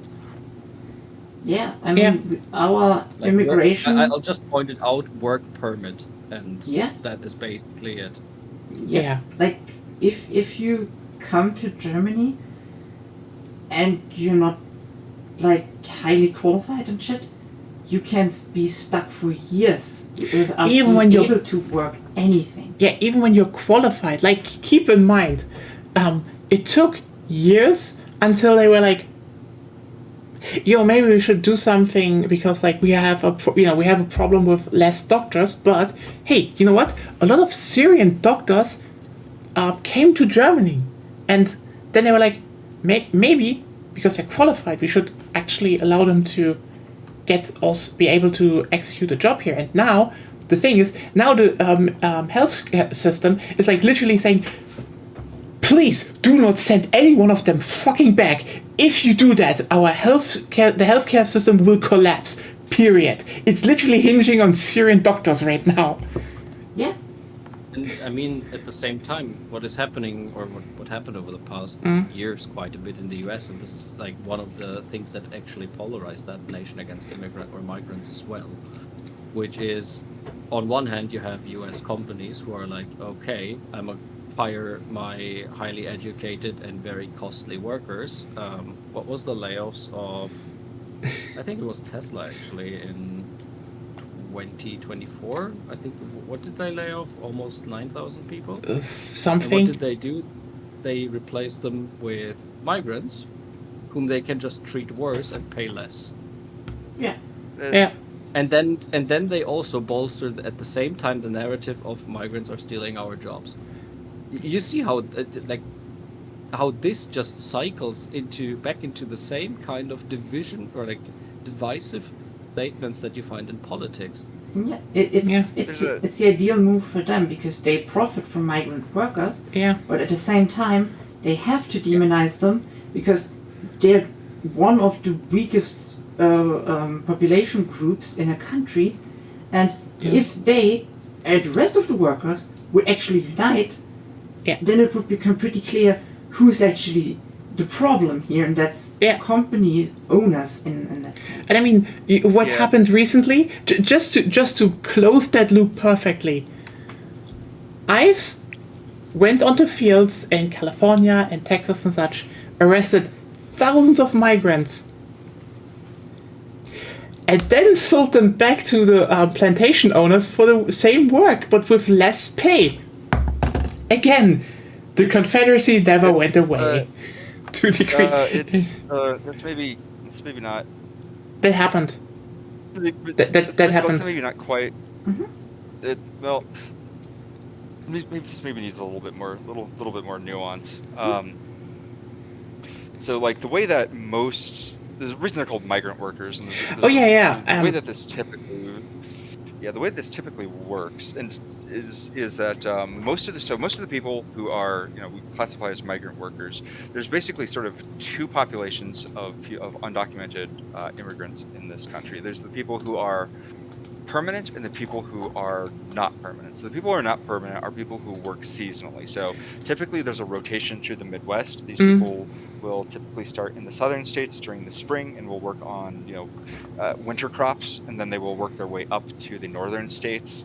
Along the interstates, basically working on different sorts of we talked about that before here. Like it's like generally without them, the food system would just collapse. Period. They need them. Yeah, it's very necessary. Yeah, they're a huge portion of the economy, but it's typically farming and ranching and also fishing. So there's a lot of the migrant workers are also working on boats. But basically, what happened is that. ICE arrested those seasonal migrant workers, and then because the holding facility then basically sold them back to the farmers, but for less pay, which was already low, but like that's so the reason that the reason that they are not able to obtain like work permits legally is because our system is it is deliberately kept understaffed, so that way they are not able to obtain the proper paperwork, and so that they can be paid under the table or be paid less than like U.S. workers are. Basically, sure. But that wasn't my point. That wasn't my point. The thing is more like even undocumented, even as seasonal workers that are just there. Usually they can still have a higher pay. They wouldn't they wouldn't work for basically nothing. But because ICE detained them and then basically sent them back to the fields through the facility, they are now working for basically nothing. That's what I meant with that. That happened. Just right. The way So what was in the news recently is that there was a this is something that has only been like talked about so far, is the idea that like if they get rounded up, that they could be essentially like spoken for by farmers, which would essentially create like a new type of slavery, which is fucking horrifying. Which would basically be like, you are the person, if you have migrant workers working for you, you become responsible for them, which is just another way of like saying indentured servitude. I mean, isn't that this one thing that the tech industry is doing already with the visa thing? H-1B visas. Yeah, that's I had a friend who had that exact situation. They were here on an H-1B visa, and like people like companies treat their H-1B visa holders like garbage because they know that they can just like make them work extra hours, and if they complain about it, they can just kick them out of the country. So like they hold their families hostage. I had a friend who was in that situation, and it was pretty horrifying. But it's fucked. But like practicing doctors have incredible. At least here, I can definitely agree with that. Like the doctor's office we went to, they're like they had two doctors, and one of them left because she was like, I'm gonna make my own private private doctor's office and sell homeopathy. And I was like, what the fuck? And then, now there is a Syrian doctor working there, and actually she's really nice. 2 even. What? 2, I think, even. 2? They have another one now? I think so. No, one of the old ones is still there because she hated that. Yeah. Because she's against homeopathy and kind of based, but like, yeah. It is, yeah. The new dentist that's also like the second dentist that is probably taking up the office when the old guy leaves. Also Syrian origin. There's a lot of Syrians here nowadays. They're very important. Yeah. But yeah, I think the important thing I wanted to communicate with that is like as far as I know, anyways, this idea of migrant workers being basically spoken for by farmers is something that has been floated by the Trump administration and has not been put into practice yet, and it got a lot of pushback because it's functionally just like slavery, like it's just the plantation system again, just under a different name. As far as I know, that hasn't happened. There have been some like really horrifying things happening just with like, because they've really escalated the amount of like migrants and immigrants that they've been like rounding up and putting into detention facilities. They've like Buckley Space Force Base, which is pretty close to me. Like they have, you can see it from the highway when I'm driving out to Nebraska from here. Like it's just a tent city. Like it's just surrounded by like barbed wire that they just put up. It's real cheap. I don't know what they're gonna do when the winter comes. Like I mean, it's down here in Pueblo, like it's the desert out here. I mean, we know from most detention facilities they don't care much about the health of the person inside. Yeah, and I mean, it's like you can see. I mean, they put some effort to kind of like hide it from the highway a little bit because like there's been regular protests out there, but like I mean, you can see it. You can see what they're doing there. They're marching people in there, and I mean they don't have bags over their heads or anything. Obviously, they're fucking marching people there. Again, enjoy that sliver of power you have over another person, I guess. Yeah, so I mean it's just like there's an open air prison camp just next to the highway. You don't. Very unsettling. And that's not a whole lot you can do. It is still funny how this Nyacast can always settle with funny stuff like, hey, remember old game and activating the PS3 vintage neurons? And now we're like, yeah, we have slave camps. Yeah, welcome. We just have it here. We just need to make the pivot to shitting on the automobile industry again. Yeah, God. Oh, hold on. I've got that one in the back too. So, cool thing I learned. So I'm living in Pueblo now. And I noticed there's another suspicious feature. Hold on. I might go. You know what? My phone. I can actually probably show you this. No, there's I discovered a suspicious feature in my neighborhood, guys, and I think I've discovered another one of those cities that has a hidden tram line here. I was going through my neighborhood and I was like, hang on, why is there this giant like strip of greenery right through the middle of the street? Ooh. Hang on, is this section of road suspiciously train shaped? And I looked at it closer and it's like, this is suspiciously train shaped. There used to be trams here, didn't there? And sure enough, I went and looked through archival picture, went through the old newspapers, and sure enough, there used to be a huge bustling railway hub right where I am. It's one of those cities where the every Friday, Dale, and sometimes in between. Yeah, where General Motors bought up all the trams and streetcars and then shut it down, so that way everybody in town was forced to buy automobiles. But it turns out that the city used to be like a really big train hub, and actually isn't anymore. Go off, Dale. Actually, go off. I will just hit the toilet real quickly, but I'm back in a second. But I'll show you guys some pictures of the neighborhood I'm living in now, because like you can very, very clearly see where the trams used to be. It's like very, very poorly disguised too. Like there's all these like parks randomly in the middle of the street, and it's like that's a really peculiar place to put a park. Doesn't make sense why you'd put it there unless there used to be a train station here. And sure enough, this whole city is very train shaped. Like all the public spaces out here are very clearly covering up where the train infrastructure used to be. And I think that's pretty cool. I mean, it's not very cool. It's just one of those cities that used to be a train city before before all the car companies bought up all the trams and shut them down. Also, I'm living in a haunted house now, which is, I don't know, it's pretty cool. Have I shown you guys the haunted house? I need to show you guys the haunted house. Why is it haunted? Let's see if I can send. Supposedly. Yeah, let me find the. Let me find you the haunted house. I suppose like living in a haunted house has upsides and downsides. On the upside, your roommates aren't going to steal your food. On the downside, they don't share the rent. Yeah. Well, also they make the food spoil early and stuff. But yeah, let me show you the pictures. Yeah, so I'm living in a historic Victorian mansion from like the turn of the century. Let me see if I can find that photo. It's kind of cool here. It's like really. Like I'm living, like I'll show you a picture, but I'm like literally sitting in the spire right now, like of the spooky old house. Oh, nice. Cool. Yeah. Oh, here we go.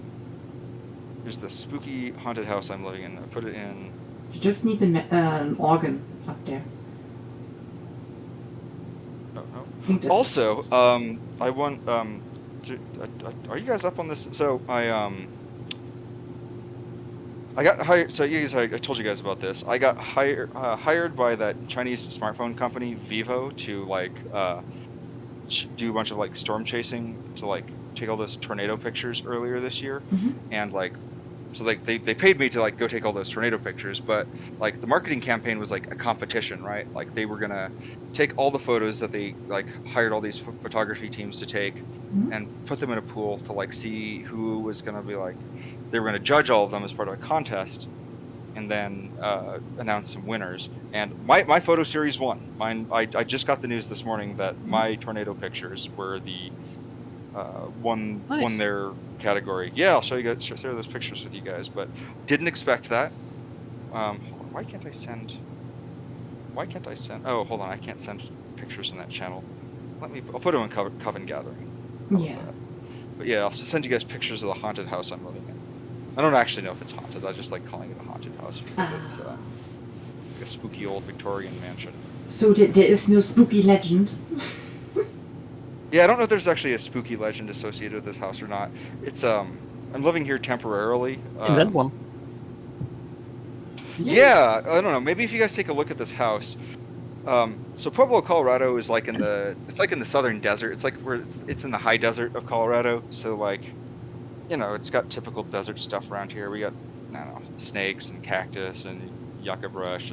I'm not used to living in the desert. I'm still acclimating to it. I think by the time I get acclimated, I'm gonna move out. So like, because I'm just living here until another apartment becomes available up in Denver, where I'm gonna be rooming with a friend. So I'm literally only gonna be staying here for like 3 more weeks before I move. It's been kind of cool living in this apartment. It's just this old Victorian house that's been converted into apartments. It's kind of neat. Where's that picture? Where did I put that? Pueblo very undeservedly has a reputation for being a trashy city. Now that I've moved here, not actually a trashy city. I think the reason people say it's a trashy city is because they're freaking racists. It's just because there's a lot of Mexicans living here. I think that's the only reason people say that. Now that I live here, like, it's actually a really beautiful, pretty historic city that just has like a lot of old architecture and stuff. There's a lot of like Spanish missions and like old Catholic churches and like Spanish historical sites and stuff. And like half the population here speaks Spanish. Like, I definitely do not speak enough Spanish to be living in this place. But there we go. That's just posted one picture. The other one should be posting shortly. Well, Yeah, I think the reason that people's... Hey, there it is. There's the spooky old house I live in. Cool. That looks really cool. So that spire you see on the side, I am occupying that spire. Then we have to wait for Nya to show it off. If you want to.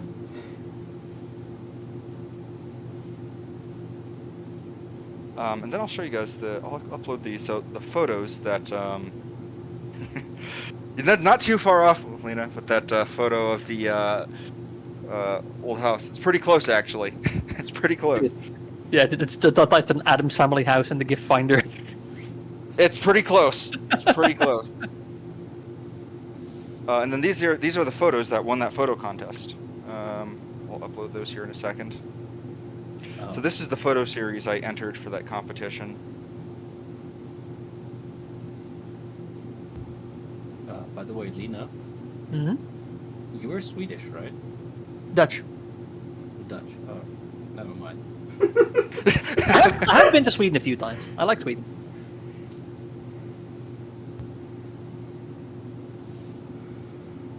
Hey, tornado pigs.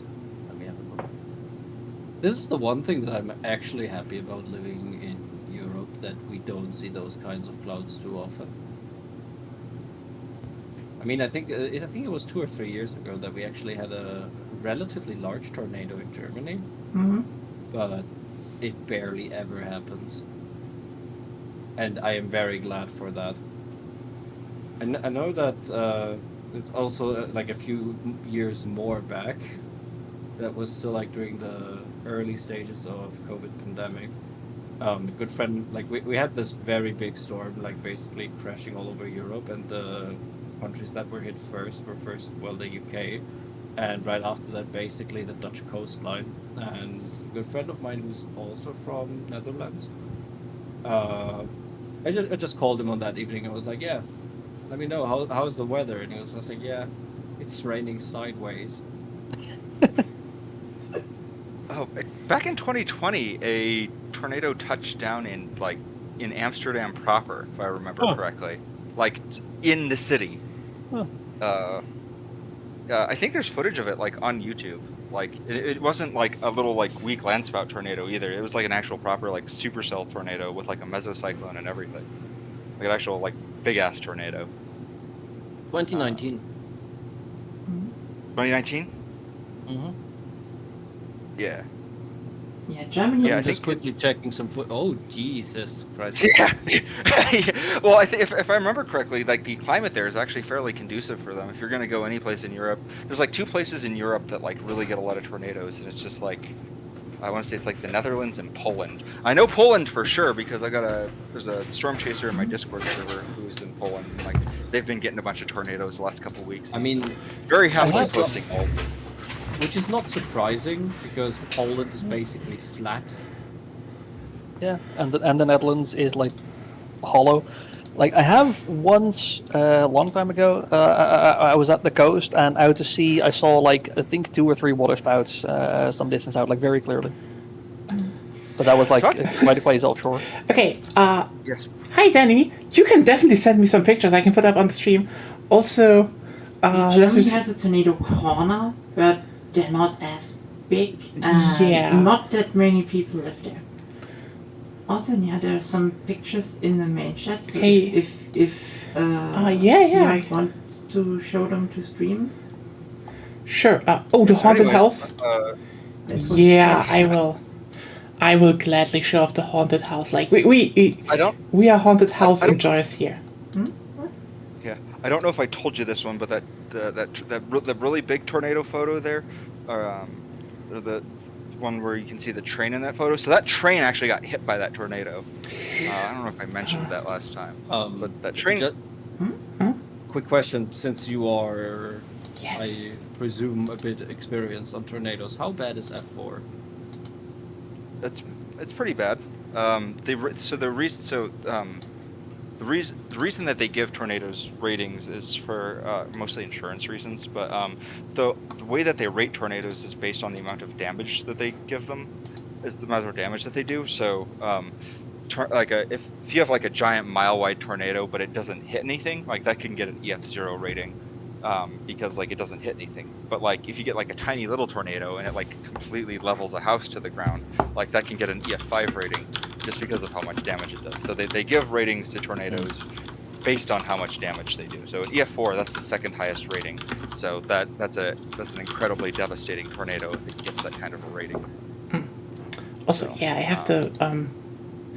It's absolutely on that Winchester bullshit. Oh yeah, it is on the Winchester bullshit, but it's a very lovely house. I have to say that. It's a very lovely house. Yeah, it's pretty nice. Pretty nice. I like it here. There's no central air, so I'm just sitting here like sweating my ass off. But Ow. Some nice tornadoes here. Yeah. But that second one, it hit that train, but trains here in the U.S. are so large, that train was like 5 miles long or something ridiculous. So like they didn't realize, and all those cars were empty. So they didn't realize that they'd been hit by that tornado until they got to their destination and noticed that they were missing some of their cars. Like that's how they found out that they'd been hit by it. You mean here? Yeah, imagine getting to your destination and finding out, oh, we're missing half the train. Oops. I quickly sent you a link. That was the May 2022 tornado in Germany. In North Rhine-Palatinate, I think it's called in English. Oh, I think I saw this some footage of this one. Yeah, that was a big ass tornado. And it's a very unusual thing for Germany. Yeah. It happens sometimes, but yeah. Also, yeah, that house is lovely. Even though, yeah, as you say, no AC. Well, welcome to the club. I think now your part is probably a bit worse. Yeah, I definitely like this. Yeah, it's a cool house. It's in a cool neighborhood. Like, so all the houses in this neighborhood are pretty cool. Hold on, let's give you the street address here because it is pretty fine. Oh wow. I don't think I want to dox you on street. This is not my permanent address. It is literally a temporary rental. You can dox away. Hold on, let me find. But also, hey, Supernatural fan. Good show. I am a Supernatural fan. Supernatural is such a good show. I love it. It really is. Yeah. Just the last episode was a bit...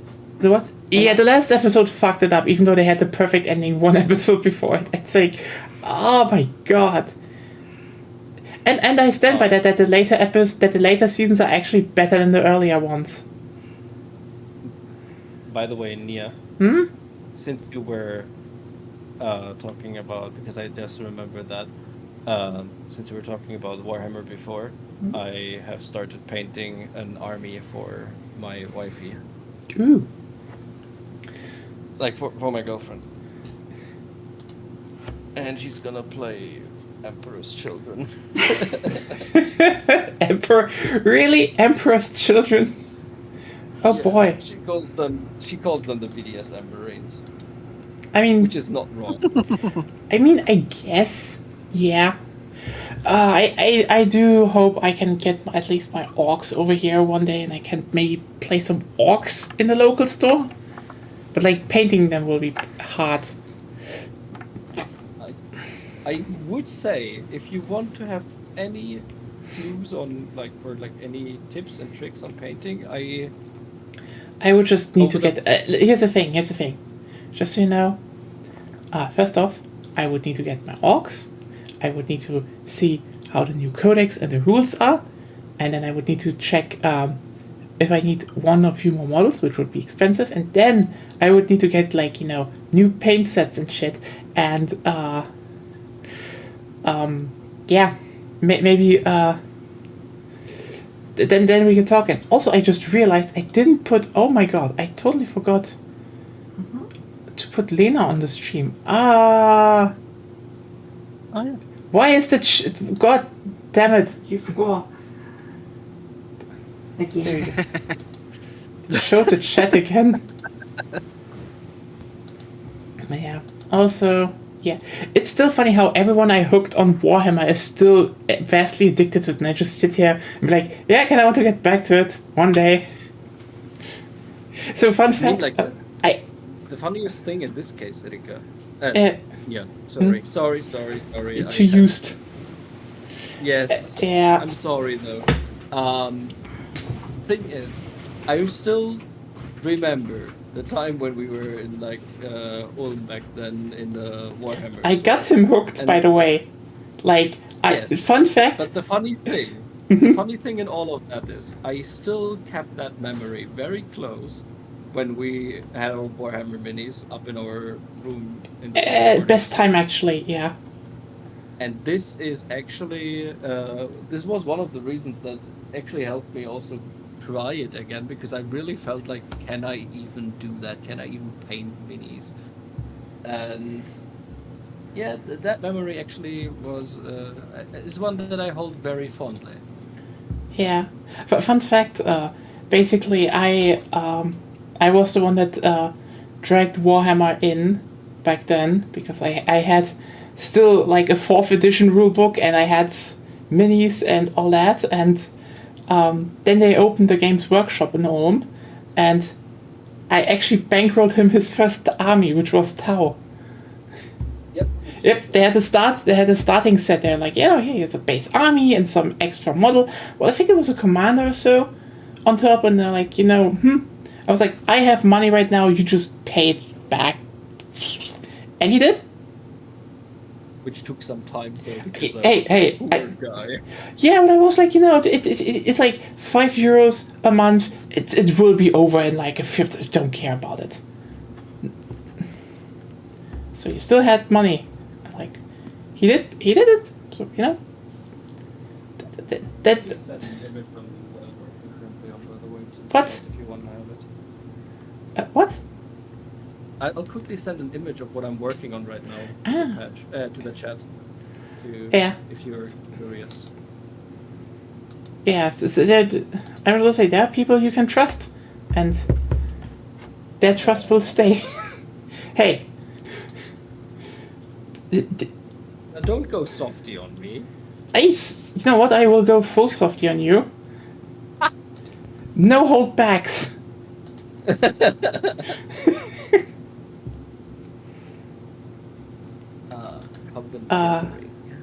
Yeah. But yeah.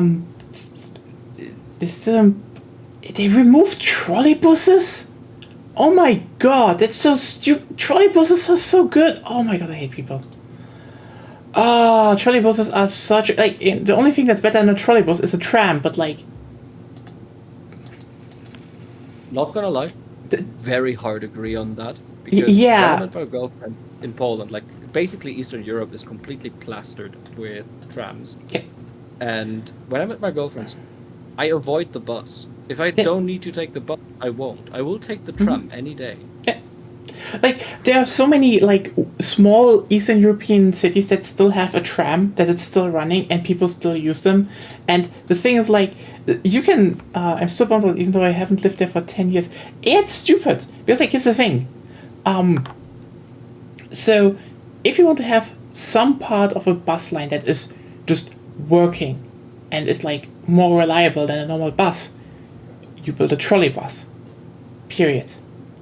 But if you then realize, shit, maybe we need some more capacity, you build a tram. And like, I think that the funniest part is that you can actually see that in Germany, because like in the West, they actually drank that car juice. And the thing is, the car juice they ripped out a lot of trams, only for them to then be like, maybe you should bring back the trams because, one city didn't, and turns out they built such a glorious tram network that the whole idea of how you build trams is literally named after them nowadays.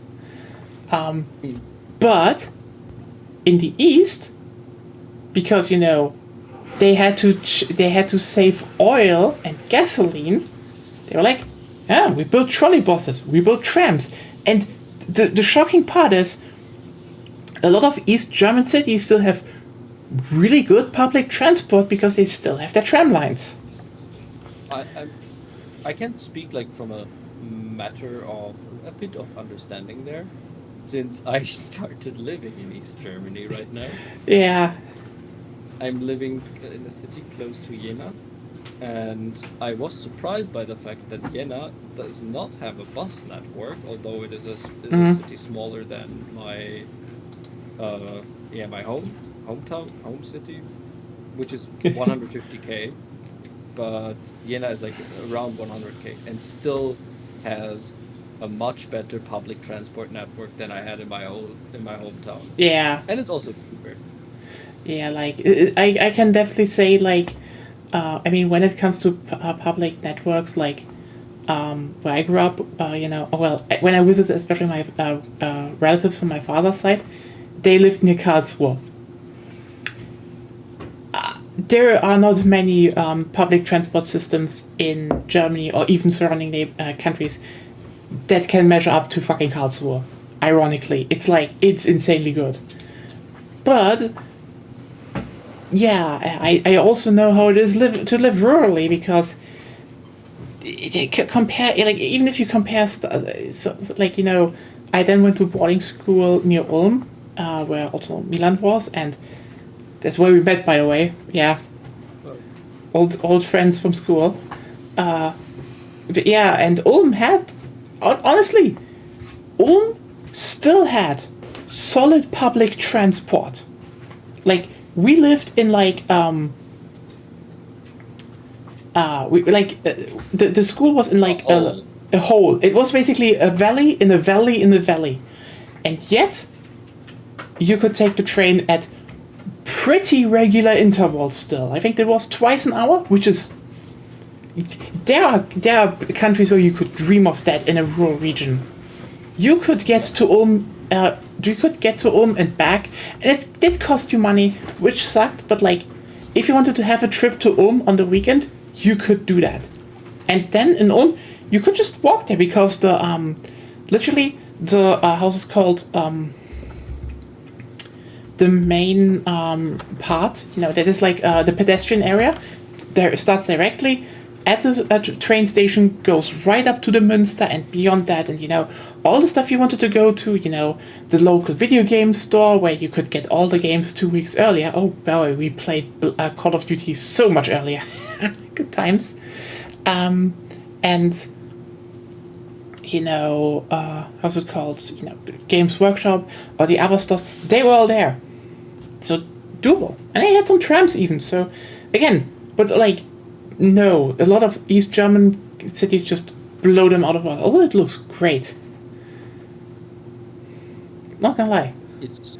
I came to Leipzig once for C3 and I was super surprised that housing there looked like housing back home in the commune space, except well kept, maintained. Otherwise, like exact same houses as if I never lived. I mean, GDR, they built the same style of homes. And they're actually cool, really cool if they're maintained. Yeah. I mean, I right now live in an old, like not old, but it's like from the 60s GDR block flat. And I must admit, they kept those houses in such a pristine shape. This is something that I was genuinely surprised by, and I really like. They even expanded them. They added balconies to the front parts of the building. So literally every flat has a balcony here right now, which I am sorry. I know it's a luxury, but fuck's sake, sitting in the morning sunrise and chugging a coffee is just incredibly satisfying. Yeah. I mean, I grew up in those apartments. Yeah, East German girl over there. Where did you grow up, if I may ask? Brandenburg. Ah. Yeah. A friend of mine lives in, I think it is city or like town near Berlin, but I think it's part of Brandenburg, which is, I think, what was it called again? Königs Wustershausen or something like that? Mm-hmm. Yeah, there are lots of small quote-unquote cities that like barely have enough population to count as one. Yeah, so like East Germany, you will find that just a lot, because like that's one thing I want to just say. It's like if the East said one thing, it's like, they looked at it and they were like, we have a housing crisis, and they solved it. Period. Like, yes, it's always the same houses, but like, take care of them, and those are good apartments. You could definitely update. You could definitely update some of the structures and layouts a bit to make them just better. But like the fact they were like, let's mass produce houses and just solve the problem, worked. I mean, the one thing that actually helped them solve the housing crisis as well is that you have a lot of sort of housing associations or housing cooperatives. Yeah. Which is something that which was a concept that I was not exactly aware of, but it makes housing a lot cheaper and at the same time a lot more comfortable. Like right now, I can easily pay my rent And I would say, like, I have a sizable flat right now, and that is something that I could not expect in any part of Western Germany, which I find absurd because, like, when I was still living in Regensburg, at least 50% of my wage would have been gone just for cold rent, barely, to have a similar sized flat and comfort that I have here right now. Well, yeah. Sorry. That's just ridiculous. Yeah. But that's just perks of private rental systems. Honestly, it's all the same housing. It's a non-issue. Yeah. If you have a housing cooperative, you're also pretty safe from like ludicrous rent increases. Because yes, absolutely. Because you basically just the maintenance costs need to be paid and maybe a bit extra in case something happens. Yeah. And that's it. Yeah. Like and that's basically how pretty much I think you can argue any housing should be handled. Yeah. Like yes, I mean, I only can really say is talk about a bunch of stuff about, West Germany. By the way, West Germany had a lot of cooperatives, but they were broken up. Broken up or bought out. And which is like, it's bullshit. It's just bullshit. We should bring them just back because they worked. Because the idea of keeping, houses, like, that's the thing. I know, apartment buildings have to be managed in some form. But you don't need to extract exorbitant rent. Like, rent can be measured in, keeping the house in good condition. That should be the goal of rent. Keeping the house in good condition. Everyone pays their part. And then it's a great place. A lot of the buildings here in, like, especially of the old block buildings in my town, Saalfeld, are owned by the housing cooperative. Yeah. The thing is, the rent, as I said, I pay about half of what I would have paid in Regensburg to any private or how's it called, fund-owned housing situation. And they still can employ people. They still can keep those prices, and they will still, I am almost certain, earn money. Otherwise, that business would be well out of business. Yeah. So the only thing that is legit causing our housing crisis in the West is greed beyond measure, and that is something that I just find disgusting. It is disgusting because, like, the thing is, that's the thing why I would also say, why I think this should actually be regulated out of existence because, like, again, to a degree, if you live in a city and you don't live in your own house, you need some form of management and you need some form of, personnel that maybe checks stuff, keeps things running. That is logical. But so much of the current housing market is just choked by corporations that know people do not want to sleep under the open sky. People want to have a home. It's like legitimate extortion. Let's be real, it's just a lot of neoliberal ideas that somehow that needs to be in the private sector because something and people are afraid of planned economies, even though with the computers we have nowadays and Amazon as a prime example with how much GDP the thing would have if it was a country. Yes, planned economies are possible. I mean, Walmart is a planned economy by the scale it operates on. A lot of stuff in economies has to be planned to be effective. But also, like, planned economy, but, like, where did it work? Chile? I just want to say 70s Chile, like, there was a reason they couped them. Was it perfect? Of course not, but imagine, like, with all the predictive models we have now, that we've mostly now basically made for consumer choices and shit. You could do that. The problem is, it's really hard to do an efficient planned economy because at that point you would have some things in stock for, well, things you might need, of course, and some things less. Some things might even be delegated to more specialized professions and be made,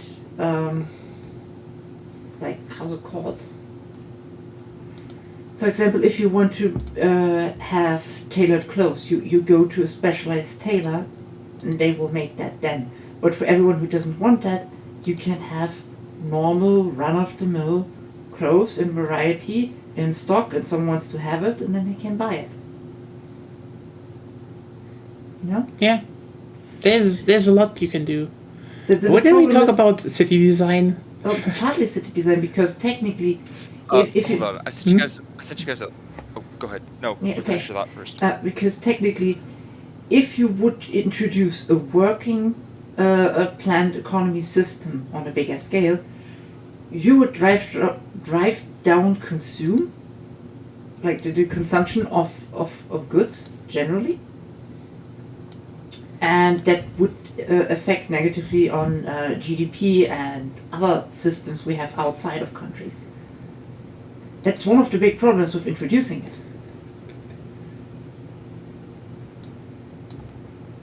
Yeah. Okay. What did you want to say, by the way, Patrick?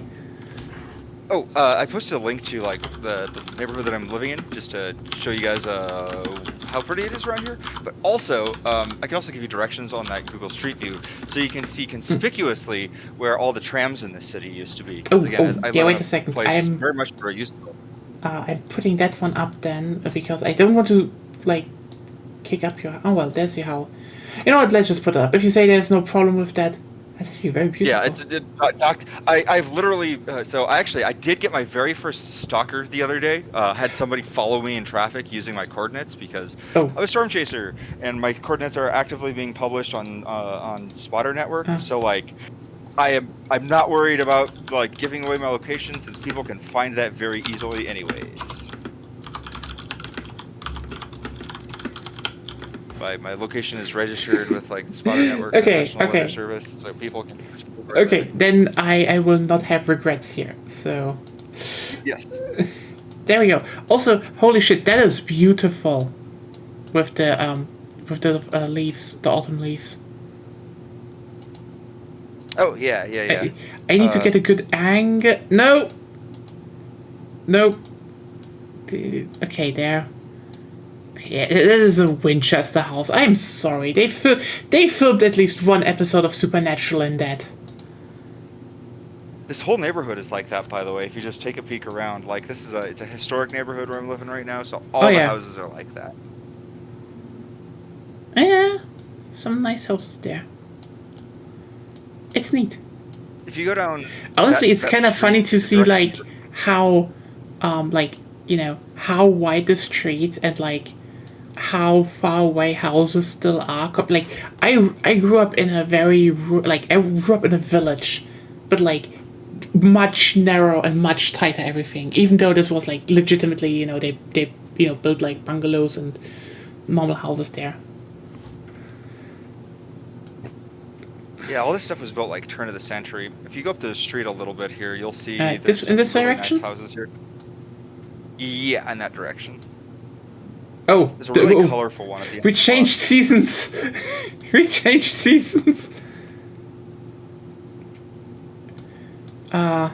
Yeah. Well, some of them are really. Oh.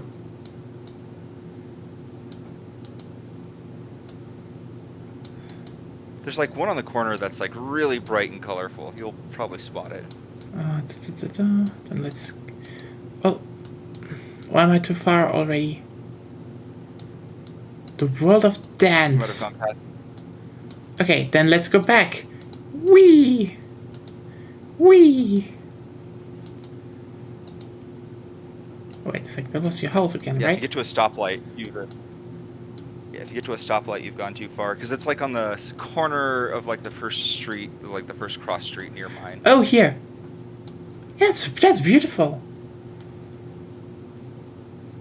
Yeah, I know. The suburbia is just weird.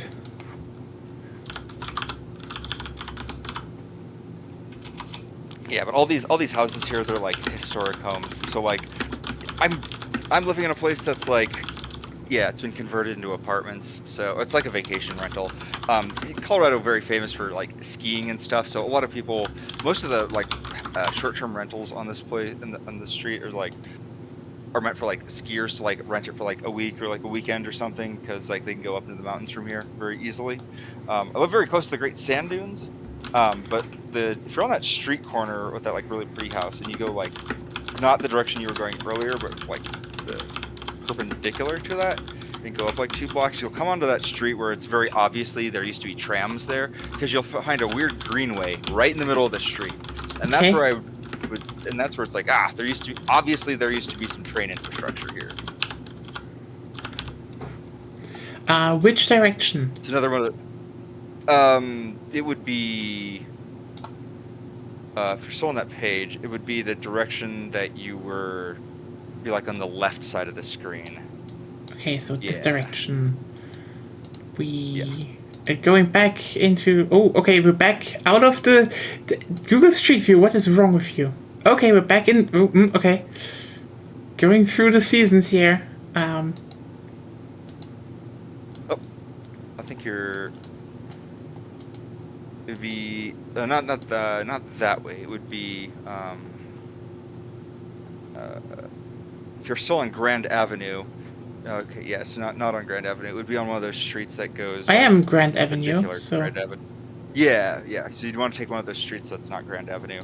That's perpendicular to Grand Avenue. So maybe... yeah. Up here? Yes. Yeah, if you go up 2 blocks that way, you'll find a street called, like, Elizabeth. That's the street that is, conspicuously has the, what was very obviously at one point in history I think clear evidence that it used to be a tramway or a street. Oh yeah, right. This is Elizabeth, I think. Yeah, if you follow that one a little ways, you'll find a weird stretch in the middle where there's like a park in the middle of the street. Very clearly, there used to be a train station there, but it splits into 2 separate one-way streets.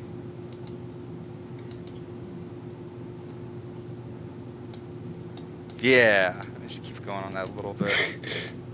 It's just a very odd design for a street. Yeah, there we go, right there. Look in the middle of the street. Isn't that bizarre? How it's split and how the street is split like that. I haven't seen it yet. No. Oh, on the left side. Or. I don't think I'm here. How weird that street looks. I'm not seeing it right now. Am I stupid? I saw a little bit of it earlier. No, you can keep going.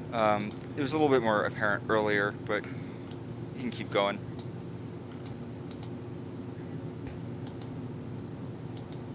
Just look how, but you can also see kind of how large the lawns are on that side of the street. Yeah, it's... Too.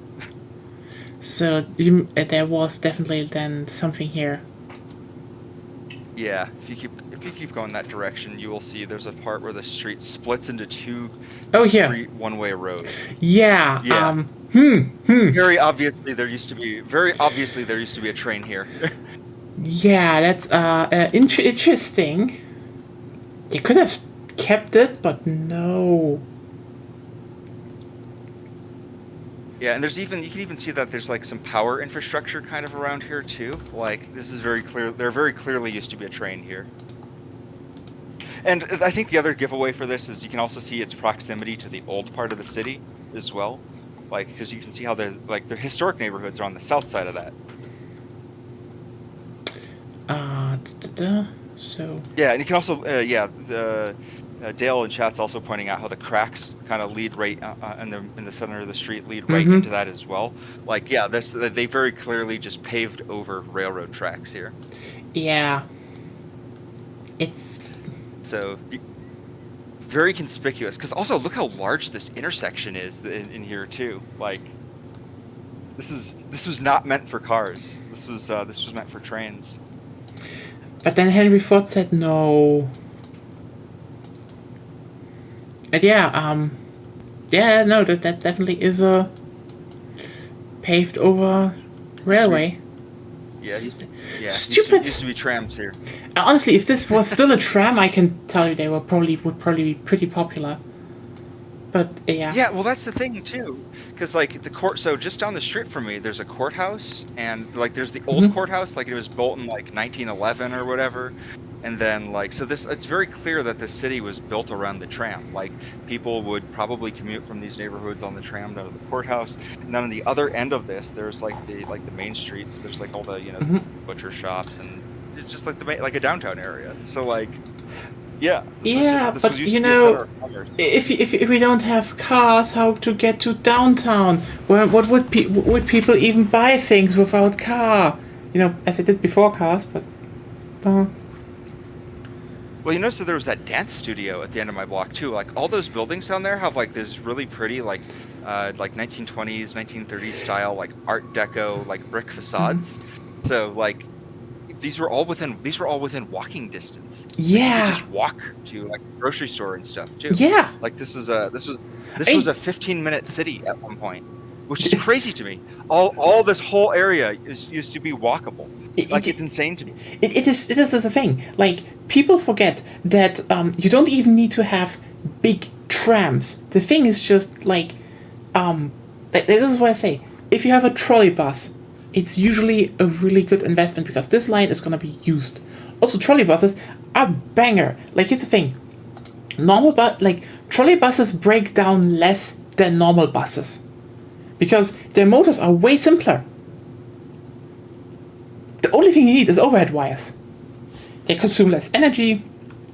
They're more robust. They're really good. The only downside they have is rubber tires. So yeah, maybe just replace the rubber tires. And then people are like, oh, but what if... It's just so small, and then you know what? Just as, like throwing in because we are having the talk about like somewhat city planning. For anyone who is interested into that topic, there's a very good Czech YouTube guy called Adam Something who is doing some. Yep. Yeah. I'm a big fan of Adam Something. Yeah. Big fan of Adam Something. I was thinking of him as well. I think everyone watched him a few times, yeah. And I mean, hey, if someone... when it comes to USA, there's also Alan Fisher, also a good guy. Covered makes a good video series about the electrification of trains in the USA. Yeah. It's very good. For pretty well... Not Just Bikes, also another good one. Yeah. He has some bad takes recently, though, so like... Yes. Yes. It's like, my guy, what? Who did you said? Not Just Bikes. Generally, he makes good content, but like sometimes he has some takes where you're like, you feel like he really is just like he came from Canada and got hit with the Dutch. That's all. He what? He's just lib-pilled. That's all. It's okay. We can all get a little bit libbed up every once in a while. It's fine. Also, ladies and gents, you have to go? I will excuse myself for tonight because I will need some sleep right now. No worries. Have a good night and see you around. Thank you all. It was always lovely having someone more to yap with. As usual. This is Friday. This is the yappening. We always yap here about politics and infrastructure. But like we still stay here still. So yeah. Good night, Milan. Have a good night. Thank you. See you around. And also, good night, Dale. Bye-bye. Bye. See you around. Yeah. Thanks for being here. But hey, when we talk about small trams, like, sorry. You can't shut up for like 5 seconds. I just posted a monsoon in chat. I'm monsoon posting now. It's North American monsoon season, and if you'll see there, I just posted a false color image of from the Goes East satellite or geostationary satellite. You can see that that's from today. You can see that there's a monsoon headed toward my house right now. So I'm very, very quickly packing because there's going to be a tornado tomorrow that I want to go see. and I want to be able to get the road very soon before that monsoon gets here. Because when that monsoon gets here, nobody knows how to fucking drive in a monsoon. Yeah, So, I get that. So I will still continue this conversation. I will still continue this conversation, but I'm going to have to move it to my car. Okay. Because nobody knows how to drive when in a torrential downpour. Yeah, I mean, I've seen that a bit.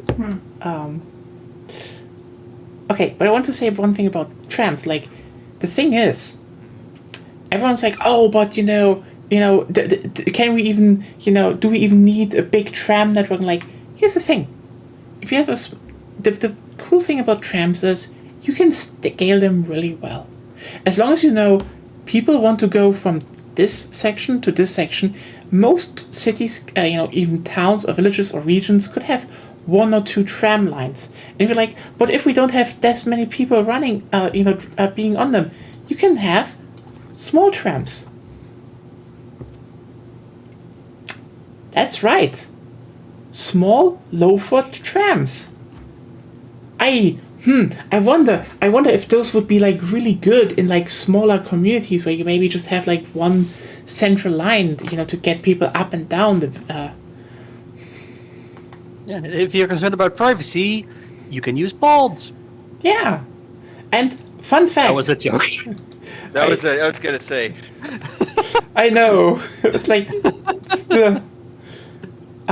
But fun fact. This one is actually in Berlin. So, yeah, as you can see, it's the Woltersdorfer Straßenbahn, which is Woltersdorf is a part, near Berlin, like basically on the outskirts of Berlin. Okay, and they basically have one tram line that is small. This is why they only had the historic trams and now the newer ones, because they just drive them basically up and down. The thing that moves people, I sleep, weak shit, virgin shit. The thing that moves people, bought on a rail, I fucking wake, strong shit, chat shit. Yeah, like, I mean, look at this. True. You need to like, this is the thing.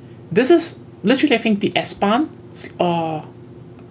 From what I remember, I think this is the S-Bahn. So, the S3 is there. So basically, you just arrive, you come from Berlin, you take an S-Bahn, you just arrive there, you go out, and then you can just take the tram and go through the center of town down to the lake. What a concept. I mean, I'd say they could definitely have at least 2 lines. No shit, like, if they get the big brain, they would make an extension over to here, or maybe even one over here. But like, you know what? If they just made one over here, the whole city would just have, that whole town would have complete connectivity. Like, easy. And again, even if you don't have a lot of people, you don't need big trams. They're also cheaper that way. And the thing is, if you then realize, oh shit, people are actually taking the tram. You know what the best part about this thing is? This is already more capacity than most buses, while having lower operating cost, while having also just lower noise. Like, trains are actually comparatively very quiet.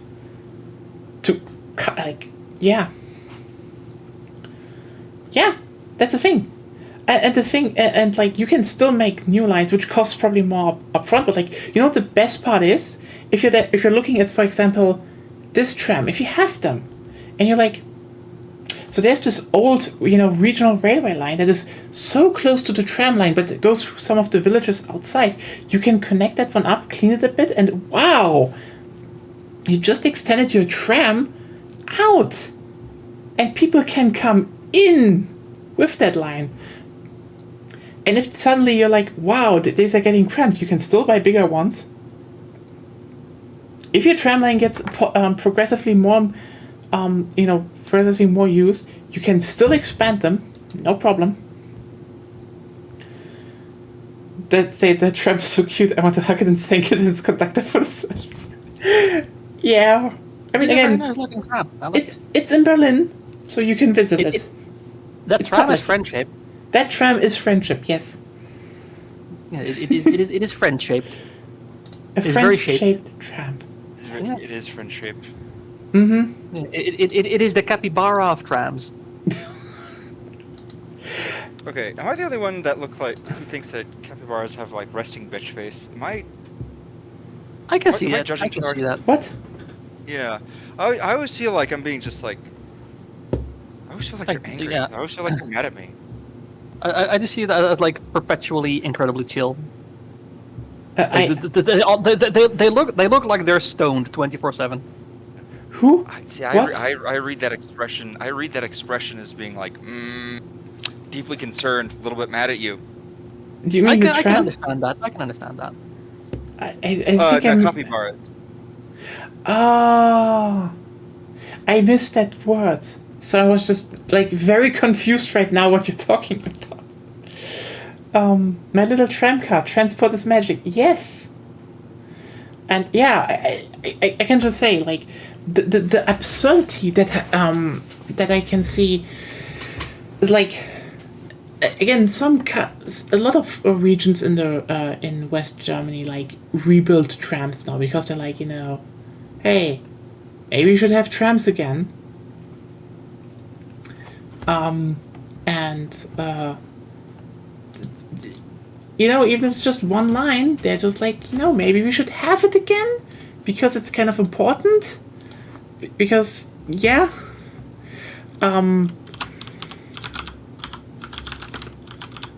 Because, like, for example, a thing I actually witnessed happening is that, so I grew up in the Saarland, and the thing is that they in the main city Saarbrücken, they actually had a tram network. But guess what happened at the end of the 80s?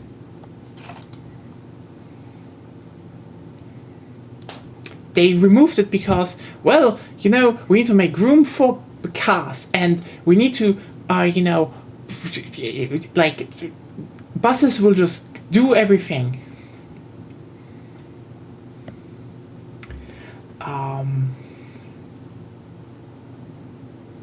Bussification? Yeah, it's bussification. And the irony is, the biggest fucking irony is that that they removed them at the end of the 60s.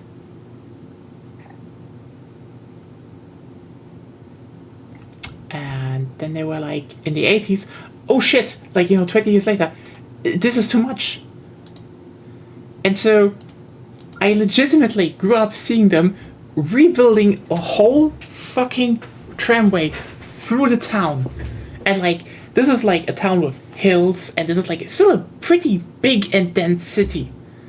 And I know, I still remember, I was still young, but I still remember parts where where they ripped open the streets and just remodeled everything. The new one opened in 1997, and I still know that. I was 3, and I still remember seeing the working, and they built it because they kind of need to build one. Because turns out,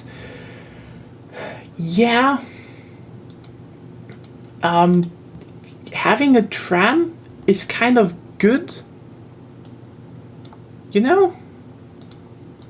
It's kind of funny that this had to be said, actually. But to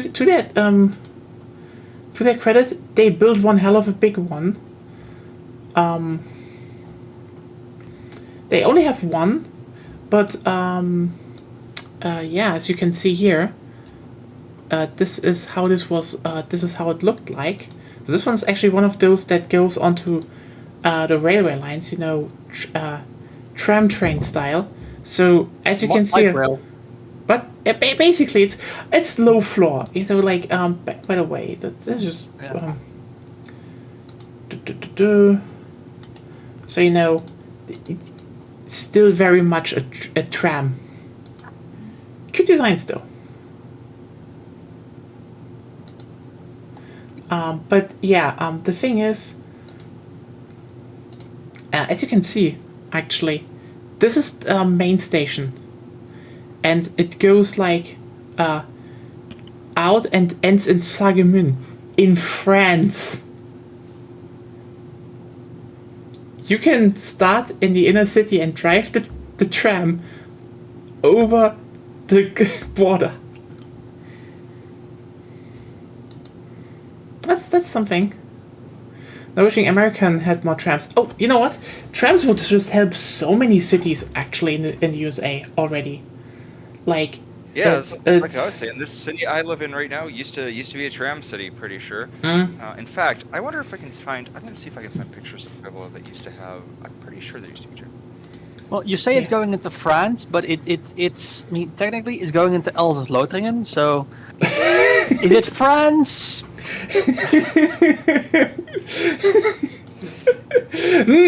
We are opening that. You can argue about it, but last time we did it and the times before that didn't end well. Yeah.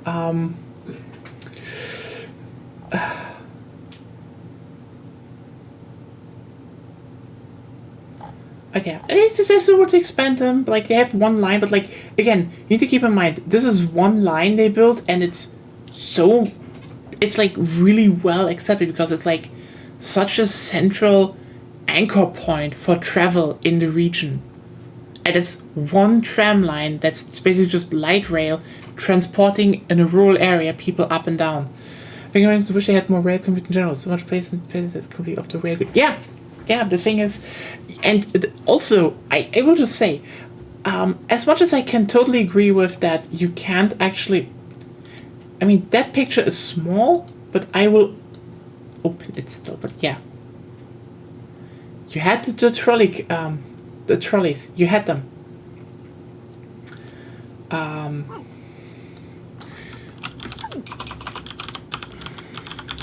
We used to have them here. They used to exist. Yeah, and like, as I will always say, is like, when we talk about the USA, it's like, I know that you can very easily overhype trams, but the thing is, there are so many regional railway lines that you can easily put back into you could easily put back into service, and that is the key that people need. People need to understand that it's about reusing. Like most cities would, like there are cities in the USA that need heavy rail. They need a metro line actually.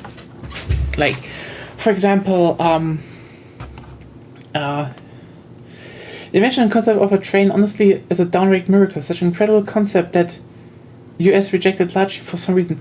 I mean, they embraced it. USA was so at the forefront for a long, long time and made some of the best trains out there. And then the car industry lobbied their shit into. Again, they didn't even lobby it necessarily. The car industry basically ended up buying up a lot of railways and just shutting them down. I mean, it's capitalism. It's capitalism. Unfettered capitalism. So, and I mean, I will always say, like, not every city will end up with a Karlsruhe, but like, if I put things side by side, this is just one half of what they have in Saarbrücken, and this is what most could start with, just one big line that funnels people in and out of the city, and then you can build from that. And yeah, again, maybe one day you will have a Karlsruhe. Maybe one day you will look at the system and like, what the fuck did we just build here? Maybe.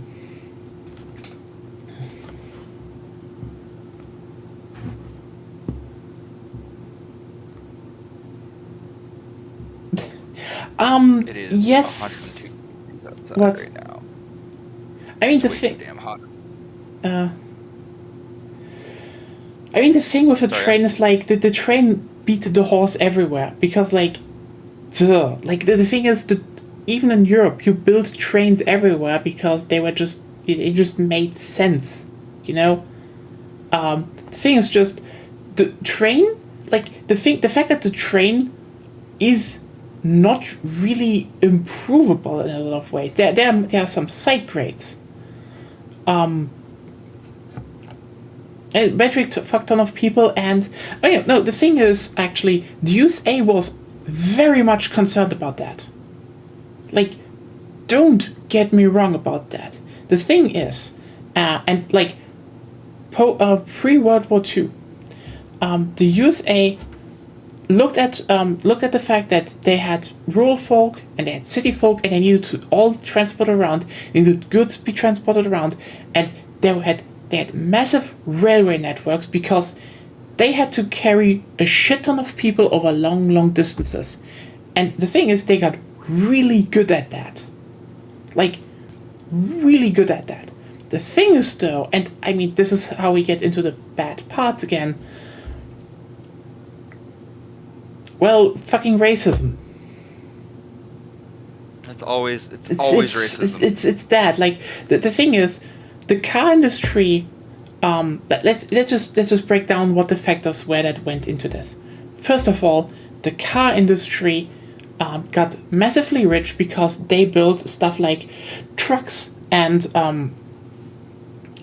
trucks and such during World War II. This is what gave them a lot of money, which the trains, by the way, didn't have, because World War II shifted the resources in a way that made sense for the war, but is very bad post-war. So the trains couldn't expand as much what they planned because, you needed the steel for the war effort, obviously. Meanwhile, again, all the car companies got really, really rich. And after the war, then they were like, okay, the problem is now, what do you spend the money on? And like the Federal Highway Act wasn't something that came into existence. From what I know, they actually planned to do this one first on, trains, because duh, you better build the thing out you have already. But because, now the car industry was sitting on metric fuck tons of money, so they started lobbying for the car. And they bought up the struggling tram systems because, again, those suffered and were basically just bound to relapse. Before that happened, they were gutted. Again, World War II completely shifted the power onto an industry that got money from, doing things that were sensible during the time, and then just didn't want to, give up that, because they would have just mostly kept making trucks and stuff, not cars. And so they lobbied for suburbia, they lobbied for highways, and All right, to interrupt you here, I gotta jump out. I gotta go start packing stuff into my car. I'll try to jump back in later, Good but luck. it's great talking to you guys. Hopefully I'll talk soon. yeah, bye. All right, bye. See you. Yeah, and meanwhile, this is a big thing. If you look at Europe, despite, nowadays Germany being associated with cars, yeah, like, Germany was fucking burned to the ground. Like, and you know what was used? Trains. You wanted to get people around? Trains. Like, that's the thing. Why did, until the 70s and 80s, car brain had to be imported? Because most regions had trains and a lot of regional railway because they fucking needed those. No city would have relapsed without trains or trams in Europe. Period. And this is why they kept them. This is why, by the way, a lot of companies later lobbied to got this one, and then again Karlsruhe happened, because there, ironically, a private company was like, no, we should actually expand the railway network, and they were like, maybe we should try that, and this is what you see now. This is all trams. This thing is gigantic.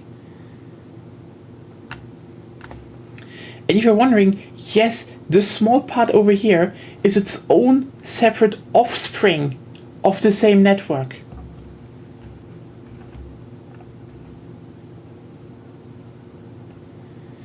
I mean, the irony is that the Autobahn isn't even... I mean, it's probably still fine, yeah, but like... we still need to expand a lot more, because like there's some railway lines that were just gutted, for example, by the French, and we never rebuilt, which is stupid. But yeah.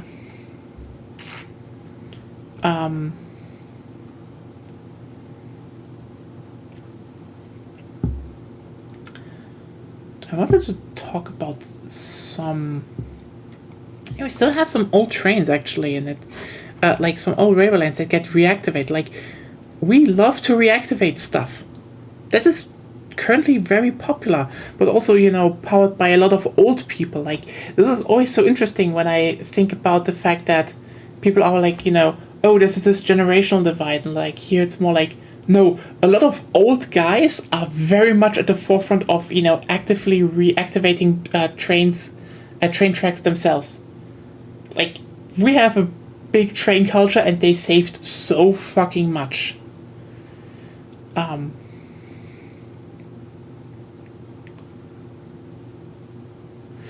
it's even then, they wrote here, for cars, we need to make sure people who would went by train, or they could still go by train, and that's why Autobahn is great.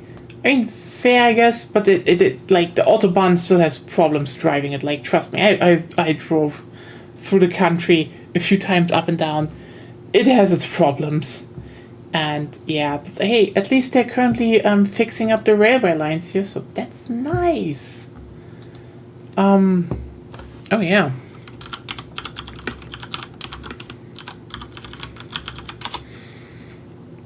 Da, da, da, da, da, da, da.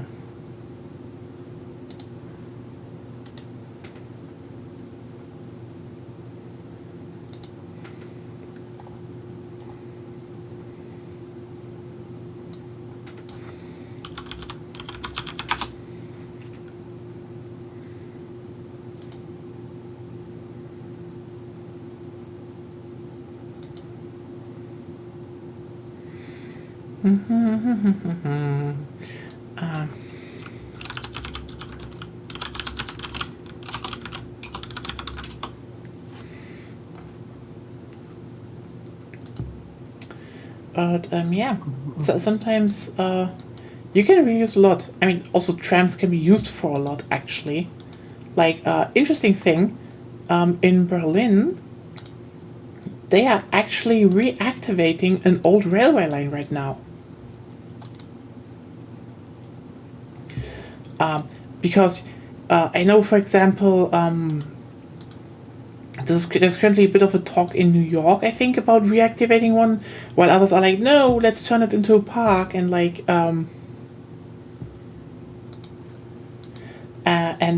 interestingly, no, turn it into trains again, because like, fun fact, there is this thing called the Siemensbahn, which was, and they're like really old, elevated railway tracks, and they're currently cleaning them up to reactivate them for the S-Bahn. Because, yeah, you have a right-of-way that you just need to give basically a little bit more of a push again, and then it would be working. So yeah,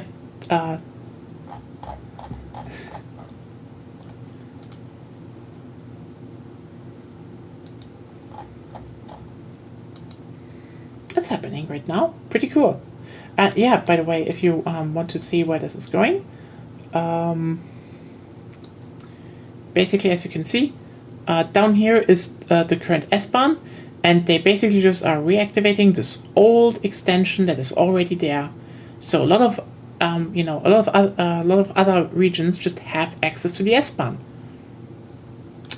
Oh wow, this saves time and money.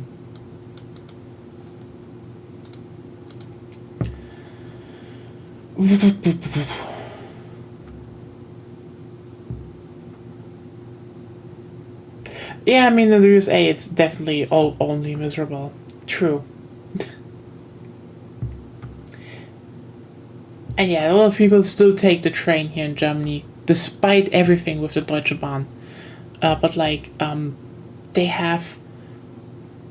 I mean, hey, some stuff is is getting fixed here. Even like, for example, when people say, "Oh, what are the problems?" Then like, I can definitely point towards, for example, between Hamburg and Hanover, that line is so overloaded, and NIMBYs are like, maybe we just need to renovate the new line well enough and don't build a new one. Like, no, fuck you. The current line is overloaded. Like, any model, even in the current model, it says you need to have at least a new railway track and the old one to have some form of fucking working system there. And it's like, let me just check the numbers.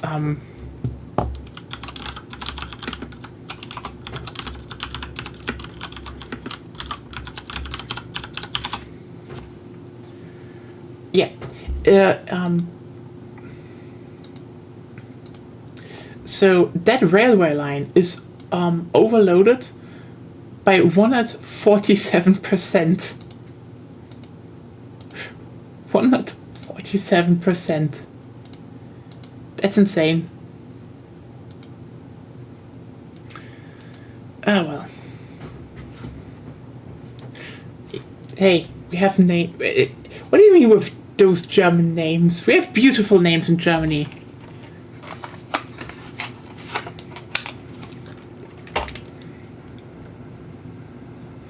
Like Hauptelektrokraft-Umspannwerk. I don't know if that is used, but it is certainly a word everyone would understand. Ja. Oh. Oder die Großgartengenossenschaften. Fucking Bergentrückung. I mean, Bergentrückung is that's just a... It's actually a very normal word. It's not like used often, but yeah, it's an actually normal word. Yeah.